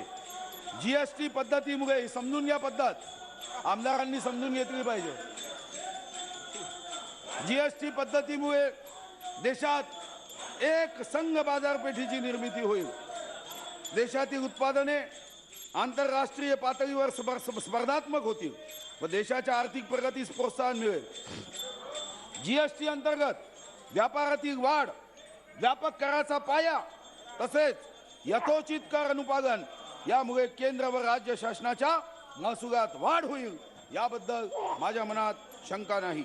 संविधान 122वी सुधारणा विधेयकाचे अनुसमर्थन करताना महाराष्ट्र विधिमंडळाच्या विशेष सत्रामध्ये जीएसटी कर प्रणालीची तपशीलवार चर्चा करण्यात आली. सर्व सन्माननीय सभासदांनी जीएसटी कर प्रणालीच्या आवश्यकतेबाबत मत प्रदर्शित केले व संविधानातील सुधारणा विधेयकाच्या अनुसमर्थनास एकमताने संमती दिली. एकमताने संमती या सभागृहाने दिली. त्या अनुषंगाने जीएसटी कार्यप्रणालीच्या अवलंबनाकरता आवश्यक असलेला संविधान 101 संशोधन कायदा दिनांक 16 सप्टेंबर 2016 पासून अंमलात आला आहे. जीएसटी कर प्रणालीच्या अंमलबजावणीसाठी आवश्यक असलेल्या बाबीवर केंद्रास व राज्यास शिफारशी करण्याकरता जीएसटी परिषदेची निर्मिती करण्यात आली आहे. माननीय केंद्रीय अर्थमंत्र्याच्या अध्यक्षतेखाली या परिषदेच्या 12 बैठका झाल्या आहेत. त्यामध्ये सहमतीने कायद्याविषयक तसेच प्रशासकीय बाबीवर महत्त्वाचे निर्णय घेण्यात आले आहेत. अध्यक्ष महोदय, जीएसटी परिषदेने घेतलेल्या महत्त्वाच्या निर्णयाची माहिती मी सभागृहात देत आहे. दिनांक 1 जुलै 2017 पासून जीएसटीची अंमलबजावणी करण्यात येईल. प्रत्येक व्यापाराचा केंद्र आणि राज्य अशा फक्त एकाच कर प्रशासनाशी संबंध राहील. 1.50 कोटीपेक्षा कमी उलाढाल असलेल्या 90% व्यापाऱ्यांवर संबंधित राज्य सरकारचे तर उर्वरित 10% व्यापाऱ्यावर केंद्र सरकारचे प्रशासन असेल. 1.50 कोटी रुपयेपेक्षा अधिक उलाढाल असलेल्या व्यापाऱ्यांची प्रशासनाकरता केंद्र व राज्यामध्ये समप्रमाणात विभागणी होईल. जीएसटी अवलंबनानंतर केंद्राने राज्य शासनास द्यावयाच्या नुकसान भरपाई कायद्याच्या प्रारूपास मान्यता देण्यात आली आहे. नुकसान भरपाईच्या गणनेकरता सन 2015-16 वर्षाकरता कर महसुलावर 14% ही मोठी वाढ आहे. 14% वार्षिक वाढ गृहीत धरण्यात आली आहे. सर्व राज्यांनी, काँग्रेसच्या राज्यांनी याला मान्यता दिली. नुकसान भरपाईच्या रकमेमध्ये मुंबईतील जकात, एकनाथराव, मुंबईची जकात पूर्णच्या पूर्ण तसेच स्थानिक संस्था कराचा कॉम्पेन्सेशन हे या कायद्यामध्ये देण्याचं मान्य करण्यात आलं आणि कायद्यात तशी तरतूद करण्यात आली आहे. सर्वसाधारणपणे जीएसटीचा भार अस्तित्वातील कराच्या भारा इतकाच असेल. साधारणतः त्या वस्तूचा जो कर आहे, जीएसटी कराचे दर हे 0, 5, 12, 18 व 28% आहे. हे एकमताने जागा आहे. काँग्रेसचे अर्थमंत्री होते. समुद्र किनाऱ्यापासून 12 सागरी मैलापर्यंत होणारे व्यवहार राज्यातील व्यवहार मान्यते, याच्यामध्ये आपल्याला महाराष्ट्राला मोठे यश आलं कारण घटनेमध्ये यातली सुस्पष्टता नव्हती. जीएसटी कर प्रणालीचा अवलंब 1 जुलै 2017 पासून अपेक्षित आहे. नवीन कर प्रणालीच्या पार्श्वभूमीवर मूल्यवर्धित कर कायद्याअंतर्गत प्रलंबित अपीलाचा निपटारा होऊन शासनाचा महसूल लवकर उपलब्ध होणे आवश्यक आहे. न्यायाधिकरणाकडे असलेल्या प्रलंबित अपीलांचा विचार करता खंडपीठाची संख्या वाढविणे आवश्यक आहे. यामुळे महाराष्ट्र विक्री कर न्यायाधिकरणाच्या 3 नवीन खंडपीठाची निर्मिती करण्याचे मी प्रस्तावित करतो. राज्याचा शाश्वत व समतोल विकास साध्य करण्यासाठी अतिरिक्त साधन संपत्ती निर्माण करणे अनिवार्य असून जीएसटी कायद्याची अंमलबजावणी करताना करेतर महसुलामध्ये वाढ करणे अगत्याचे आहे. विविध कायद्याअंतर्गत सेवाबाबत निर्धारित केलेले शुल्क, कोर्ट फीची रक्कम तसेच कसूराबाबत दंडाची रक्कम बऱ्याच कालावधीपूर्वी निर्धारित केली असून ती रक्कम वर्तमानास धरून असावी याकरता त्याचे पुनर्निरीक्षण करण्याची प्रक्रिया सुरू करण्यात आली आहे. त्यामधून शासनाला अतिरिक्त करेतर महसुलाची निर्मिती होईल याची मला खात्री आहे. महसूल निर्मितीच्या उपायाबरोबर वित्तीय शिस्त पाळण्याचा देखील कसोशीने प्रयत्न केला आहे. अध्यक्ष महाराज, कर कायद्यातील प्रावधान अनुपालनास सोपे असावेत तसेच कर प्रशासनास कर वसुलीकरता सुलभ असावेत ही उद्दिष्ट लक्षात घेऊन कर अधिनियमात काही बदल मी प्रस्तावित करीत आहे. मूल्यवर्धित कर अधिनियमांतर्गत व्यापाऱ्यांतर्फे करण्यात आलेल्या अपीलांची संख्या लक्षणीय आहे. अपीलातील प्रकरणाचा निपटारा होण्याकरता तसेच शासनाला देय महसूल जलद गतीने प्राप्त होण्याकरता अपील अधिकाऱ्यास एकतर्फी निर्धारणा आदेशाविरुद्ध दाखल करण्यात आलेले अपील निर्धारणा अधिकाऱ्याकडे परत पाठविण्याचा अधिकार देण्याबाबत सुधारणा प्रस्तावित करण्यात येत आहे। यामुळे निर्धारणा अधिकाऱ्यास एकतर्फी आदेश रद्द करण्याचे अधिकार हे मी निश्चित करीत आहे। यामुळे समाजामध्ये एक चांगली व्यवस्था निर्माण होईल। घोषणापत्राव्यतिरिक्त इतर अपीलातील देय वसुलीच्या स्थगितीकरता व्यापाऱ्यास अंशतः रकमेच्या पार्ट पेमेंट भरणा आवश्यक असतो।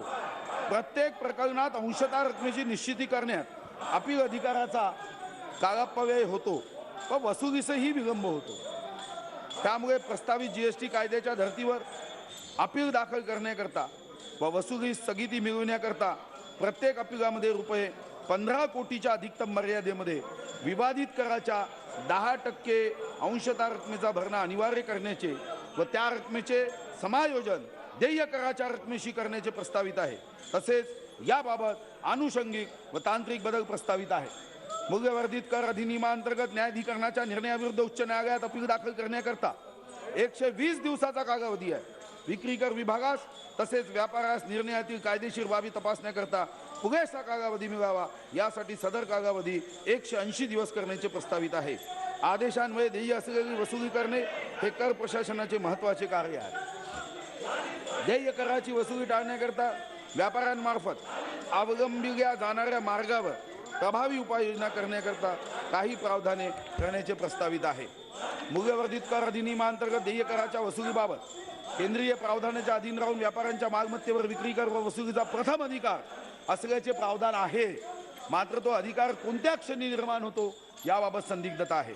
व्यापाऱ्यास देय रकमेबाबत नोटीसमध्ये उल्लेखलेल्या दिनांकास त्याच्या मालमत्तेवर विक्री कर वसुलीच्या अधिभाराची निर्मिती होईल असे प्रावधान प्रस्तावित आहे। मूल्यवर्धित कर अधिनियमांतर्गत कंपनीने देय कराचा विहित मुदतीत भरणा केला नाही तर कंपनीच्या मालमत्तेचा लिलाव करून कराची वसुली करण्याचे प्रावधान आहे। बऱ्याच प्रकरणामध्ये असे लक्षात येते की कंपनीकडे वसुली करता मालमत्ता उपलब्ध नसते। कंपनीच्या कारभारात जबाबदार असलेले कंपनीचे संचालक यांच्या मालमत्तेतून कराची वसुली करता येत नाही।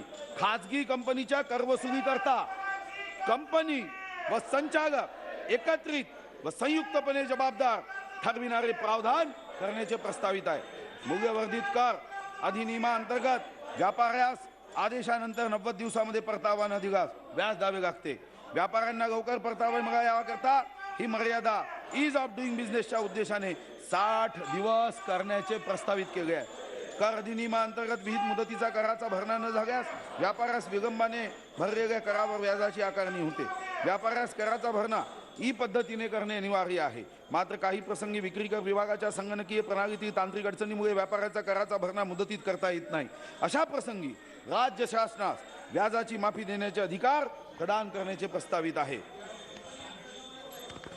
जीएसटीच्या पार्श्वभूमीवर प्रचलित कायद्यातील प्रलंबित कार्यवाही शीघ्रगतीने पूर्ण करणे आवश्यक आहे। ज्यायोगे नवीन कर प्रणालीचा अंमलबजावणी करता कर प्रशासन सुसज्ज असेल त्या अनुषंगाने प्रलंबित प्रकरणाच्या निकषावर आधारित निपटारा करण्याबाबत राज्य शासनास अधिकार देण्याचे प्रावधान प्रस्तावित आहे।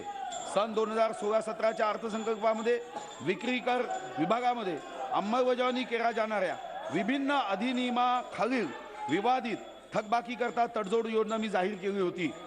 त्या तडजोड योजनेस उत्तम प्रतिसाद मिळाला। 20,000 कोटी रुपयाचा भरणा केला। अधिनियमांतर्गतल्या 41,000 अपिले या योजनेअंतर्गत अध्यक्ष महाराज मागे घेण्यात आले आहे। त्याचबरोबर मूल्यवर्धित कर अधिनियमांतर्गत अनोंदित व्यापाऱ्यांना नोंदणी घेण्याकरता प्रोत्साहन मिळावे ज्यायोगे ते जीएसटी अंतर्गत नोंदणीसाठी पात्र ठरावे याकरता अशा व्यापाऱ्यांना अनोंदित कालावधी करता देय कराचा भरणा केल्यानंतर काही प्रमाणात व्याजाची तसेच शास्तीची माफी देणारे प्रावधान करण्यात येईल। व्यवसाय करांतर्गत विलंबाने नोंदणी किंवा नाव नोंदणी घेतलेल्या नियुक्त्यास व व्यावसायिकास त्याने नोंदणी किंवा नाव नोंदणी प्राप्त केल्याच्या मागील 8 वर्षे दायित्वाची परिगणना होऊ शकते। 8 वर्षाच्या करदायित्वामुळे नोंदणी न घेण्याचे प्रमाण अधिक आहे। व्यवसाय करांतर्गत नोंदणी किंवा नाव नोंदणी घेण्यास प्रोत्साहन मिळविण्याकरता सदरचा कालावधी 4 वर्षे करण्याचे प्रस्तावित आहे। व्यवसाय करांतर्गत कर्मचाऱ्यांच्या कराची कपात करून हा एक नवीन निर्णय आहे। याच्याने उत्पन्न वाढेल। कराची कपात करून भरणा करण्याची जबाबदारी त्याच्या नियोक्त्यावर वा संस्थावर असते. विविध संस्थामार्फत एजंटची नेमणूक केली जाते. मात्र एजंटने भरावयाच्या कराची जबाबदारी संस्थावर नसल्याने कराचे अनुपालन होत नसल्याचे निदर्शनास आले आहे. त्यामुळे एजंटच्या कराची जबाबदारी त्यांची नेमणूक करणाऱ्या संस्थेवर देण्याचे प्रस्तावित आहे. व्यवसाय कराचा भरणा मुदतीत न केल्यास त्यावर मासिक 1.25% दराने व्याजाची आकारणी होते. कराचा भरणा वेळेवर व्हावा याकरता मुदतीत न भरलेल्या करावर मूल्यवर्धित कर अधिनियमाच्या धर्तीवर व्याजाची आकारणी प्रस्तावित आहे. मूल्यवर्धित कराअंतर्गत नोंदणी केलेले व्यापारी व व्यवसाय कराअंतर्गत नोंदणीस पात्र ठरतात. व्यवसाय कराची व्याप्ती वाढविण्याकरता सेवा कराअंतर्गत नोंदणी असलेल्या व्यापाऱ्यांनाही व्यवसाय कराअंतर्गत नोंदणी आवश्यक असल्याचे प्रावधान प्रस्तावित आहे. व्यवसाय कराअंतर्गत करदात्यास विवरणपत्र दाखल झाल्यास विलंब झाला तर त्यास ₹1000 विलंब शुल्काची आकारणी होते. विवरणपत्राच्या अभावी करदात्याची निर्धारणा करणे शक्य होत नाही. विवरणपत्र दाखल करण्यास प्रोत्साहन मिळण्याकरता जे करदाते दिनांक 30 सप्टेंबर 2017 पर्यंत प्रलंबित विवरणपत्रे दाखल करतील त्यांना विलंब शुल्क माफ करण्याचे प्रस्तावित आहे.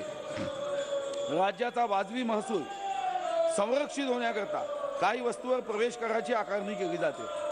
प्रवेश कराअंतर्गत आयातदाराची निर्धारणा करण्याकरता पुरेसा कालावधी मिळण्यासाठी निर्धारणाबाबतची समय मर्यादा पूर्वलक्षी प्रभावाने मूल्यवर्धित कर अधिनियमातील प्रावधानाप्रमाणे करण्याचे प्रस्तावित आहे. अध्यक्ष महोदय, मी आता माझे कर विषयक प्रस्ताव सभागृहासमोर सादर करीत आहे. ऊस खरेदी कर, हा ऊस खरेदी कर ऊस कारखानदार पतंगराव कदम साहेब आता महत्वाचं शांत राहायला सांगा.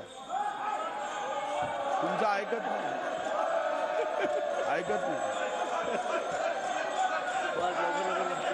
सन 2016-17च्या अर्थसंकल्पामध्ये केंद्र शासनाच्या धोरणाप्रमाणे मिल वाईज कोटा पूर्ण करणाऱ्या साखर कारखान्यांना सन 2015-16चा ऊस खरेदी कर माफ करण्याचे प्रस्तावित करण्यात आले होते. केंद्र शासनाने साखर कारखान्याबाबतचे निर्यात कोटा धोरण मागे घेतले असल्याने संबंधित अट संयुक्तिक ठरत नाही. त्यामुळे सन 2015-16 वर्षासाठी निर्यातीची अट असणार नाही. शेतकऱ्यांना रास्त व किफायतशीर भाव देता यावे याकरता सन 2015-16 तसेच सन 2016-17 वर्षाकरता साखर कारखान्याचा ऊस खरेदी कर माफ करण्याचे प्रस्तावित करण्यात येत आहे. दोन्ही वर्षाचा एकत्रित विचार करता ऊस उत्पादक शेतकऱ्यांना रास्त व किफायतशीर भाव शेतकऱ्यांना देण्यासाठी कारखान्याकडे ₹700 कोटी उपलब्ध होतील.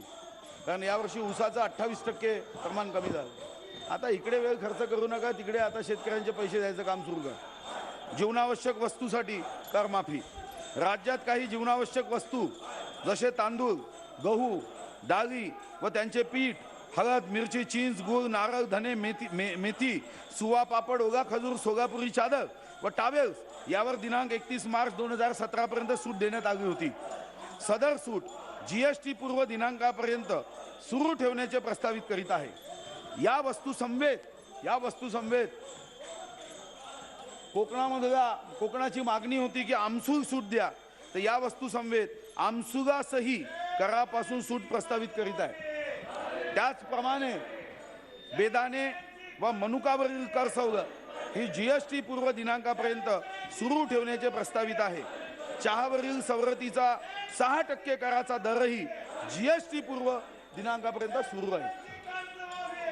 केंद्र शासनाने सन 2022 पर्यंत प्रत्येक शेतकऱ्याचे उत्पन्न दुप्पट करण्याचा प्रकल्प हाती घेतला आहे. या प्रकल्पाकरता सर्वोच्च महत्त्व हे पाण्याच्या नियोजनाला असेल.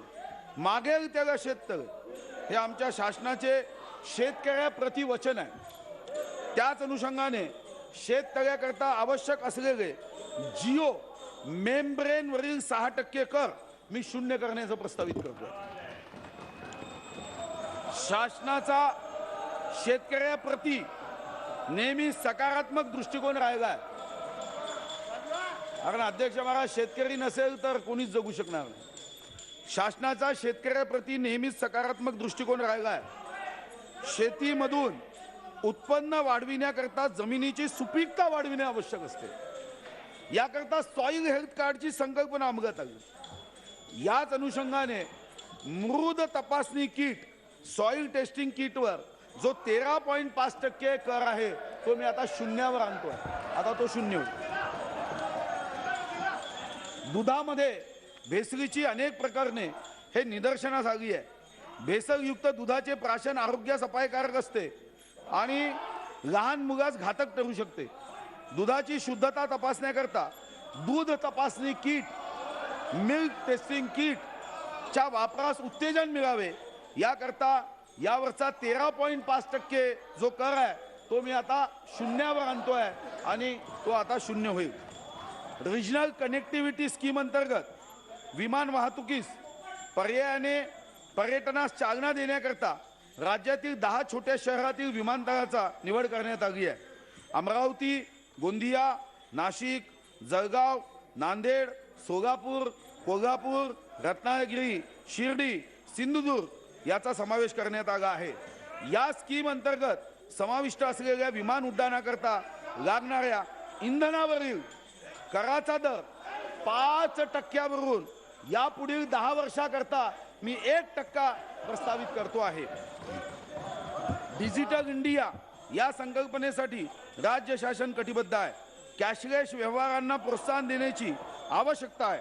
त्याकरता आवश्यक असलेल्या कार्ड स्वाईप मशीनवरील 13.5% कर हा मी शून्य करण्याचे प्रस्तावित करतो आहे. वृक्षाच्या आवश्यकतेविषयी भाष्य करण्याची आवश्यकता नाही. त्याचे महत्त्व आपण सर्वजण जाणतोच. पर्यावरणाचा ऱ्हास होऊ नये याकरिता लाकडाचा वापर कमीत कमी होणे आवश्यक आहे. याचाच विचार करून गॅस व विद्युत दाहिनीवरील 13.5% कर हा मी शून्य करण्याचा आता प्रस्तावित करतोय. आता विद्युत दाहिनी व गॅस दाहिनी शशिकांतजी आता हा कर शून्य चांगलं लागलं. बटन दाबलं की खलास. मद्यावरील कर देशी व विदेशी व भारतीय बनावटीचे विदेशी मद्याचा उत्पादक व आयातदारास मद्याच्या कमाल विक्री किमतीवर 23.08% अधिसूचित दराने कराचा भरणा करता येतो. सदर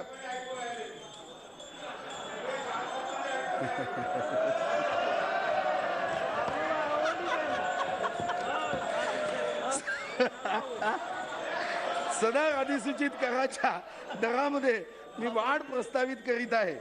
मद्याचा कमाल विक्री किमती दर हा 25.93% अधिसूचित दराने कराची आकारणी प्रस्तावित आहे. राज्यातील ऑनलाईन व पेपर लॉटरीवरील सोडत निहाय कर आकारण्यात येतो. साप्ताहिक योजनेस लागू असलेल्या सध्याच्या 70,000 रुपये कर हा मी आता 1,00,000 रुपये करण्याचे प्रस्तावित करतो आहे. मूल्यवर्धित कर आकारणीबाबतची संदिग्धता उद्योगास 5 मिनिटं संदिग्धता उद्योगावर विपरीत परिणाम करू शकते. उद्योगाने काही निश्चित कारणामुळे कराचा भरणा केला नसेल व ते कारण सकृतदर्शनी संयुक्तिक असेल तर कर दायित्वाची संदिग्धता दूर करणे आवश्यक ठरते. प्रक्रिया केलेल्या मधुमक्यावर दिनांक 31 मार्च 2016 पर्यंतच्या कर दराबाबत तसेच वस्त्रोद्योग संबंधातील उद्योगाच्या कर देयतेबाबत संबंधित उद्योगामध्ये संदिग्धता आहे. ही संदिग्धता दूर करण्याची आवश्यकता आहे. त्याकरता प्रक्रिया केलेल्या मधुमका व वस्त्रोद्योग संबंधातील उद्योगाच्या कर आकारणीबाबत मी प्रस्ताव मांडित आहे. मधुमका हे शेती प्रक्रियेशी निगडीत उत्पादन असून या उद्योगास हा शेतकऱ्याशी संबंधित हे उत्पादन आहे. या उद्योगास प्रोत्साहन द्यावयाची आवश्यकता आहे. प्रक्रिया केलेल्या मधुमका संबंधात दिनांक 31 मार्च 2016 पर्यंत कराच्या दराबाबत संदिग्धता असून त्यावर कराची आकारणी या उद्योगास हानिकारक होऊ शकते. यामुळे मी दिनांक 1 एप्रिल 2005 ते 31 मार्च 2016 या कालावधीकरता प्रक्रिया केलेल्या मधुमका करमुक्त करण्याचे प्रस्तावित करीत आहे. हा शेतकऱ्यांच्या दृष्टीने महत्त्वाचा निर्णय. कापड प्रक्रिया उद्योग प्रक्रियेच्या दरम्यान हस्तांतरित होणाऱ्या वस्तूच्या मूल्यावर कराचे दायित्व येते. कापडावर विक्री कराची आकारणी होत नसल्याने कापड प्रक्रिया उद्योगास दिनांक 31 मार्च 2005 पर्यंत प्रशासकीय सवलतीद्वारे करमाफी देण्यात आली होती. केंद्र शासनाने दिनांक 8 एप्रिल 2011 रोजी अतिरिक्त उत्पादन शुल्क अधिनियमामध्ये बदल केल्यामुळे कापड प्रक्रिया उद्योगावर करदायित्व लागू झाले, चूक झाली होती.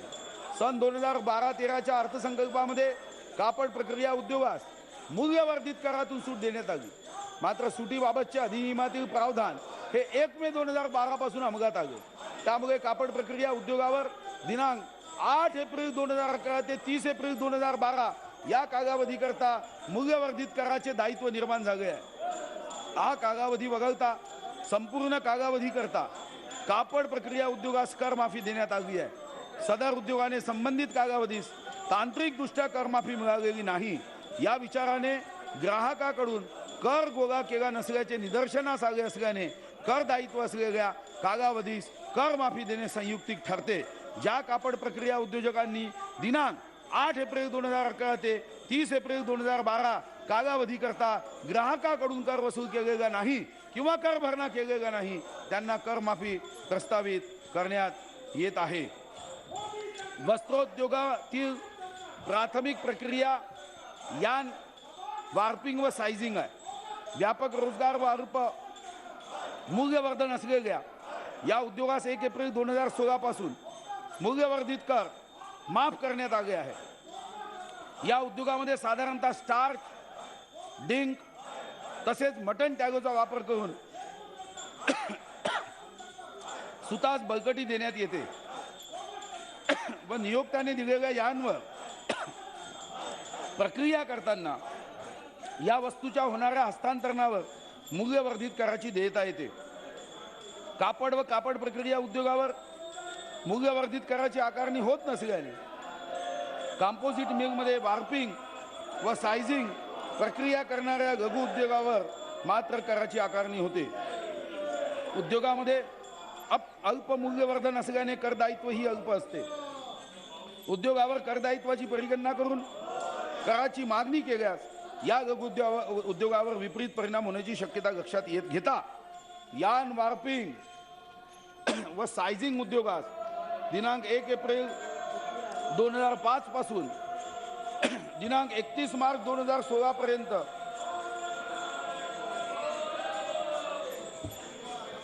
ज्या उद्योजकांनी ग्राहकाकडून कर वसूल केलेला नाही किंवा कर भरणा केलेला नाही त्यांना कर माफी प्रस्तावित करण्यात येत आहे.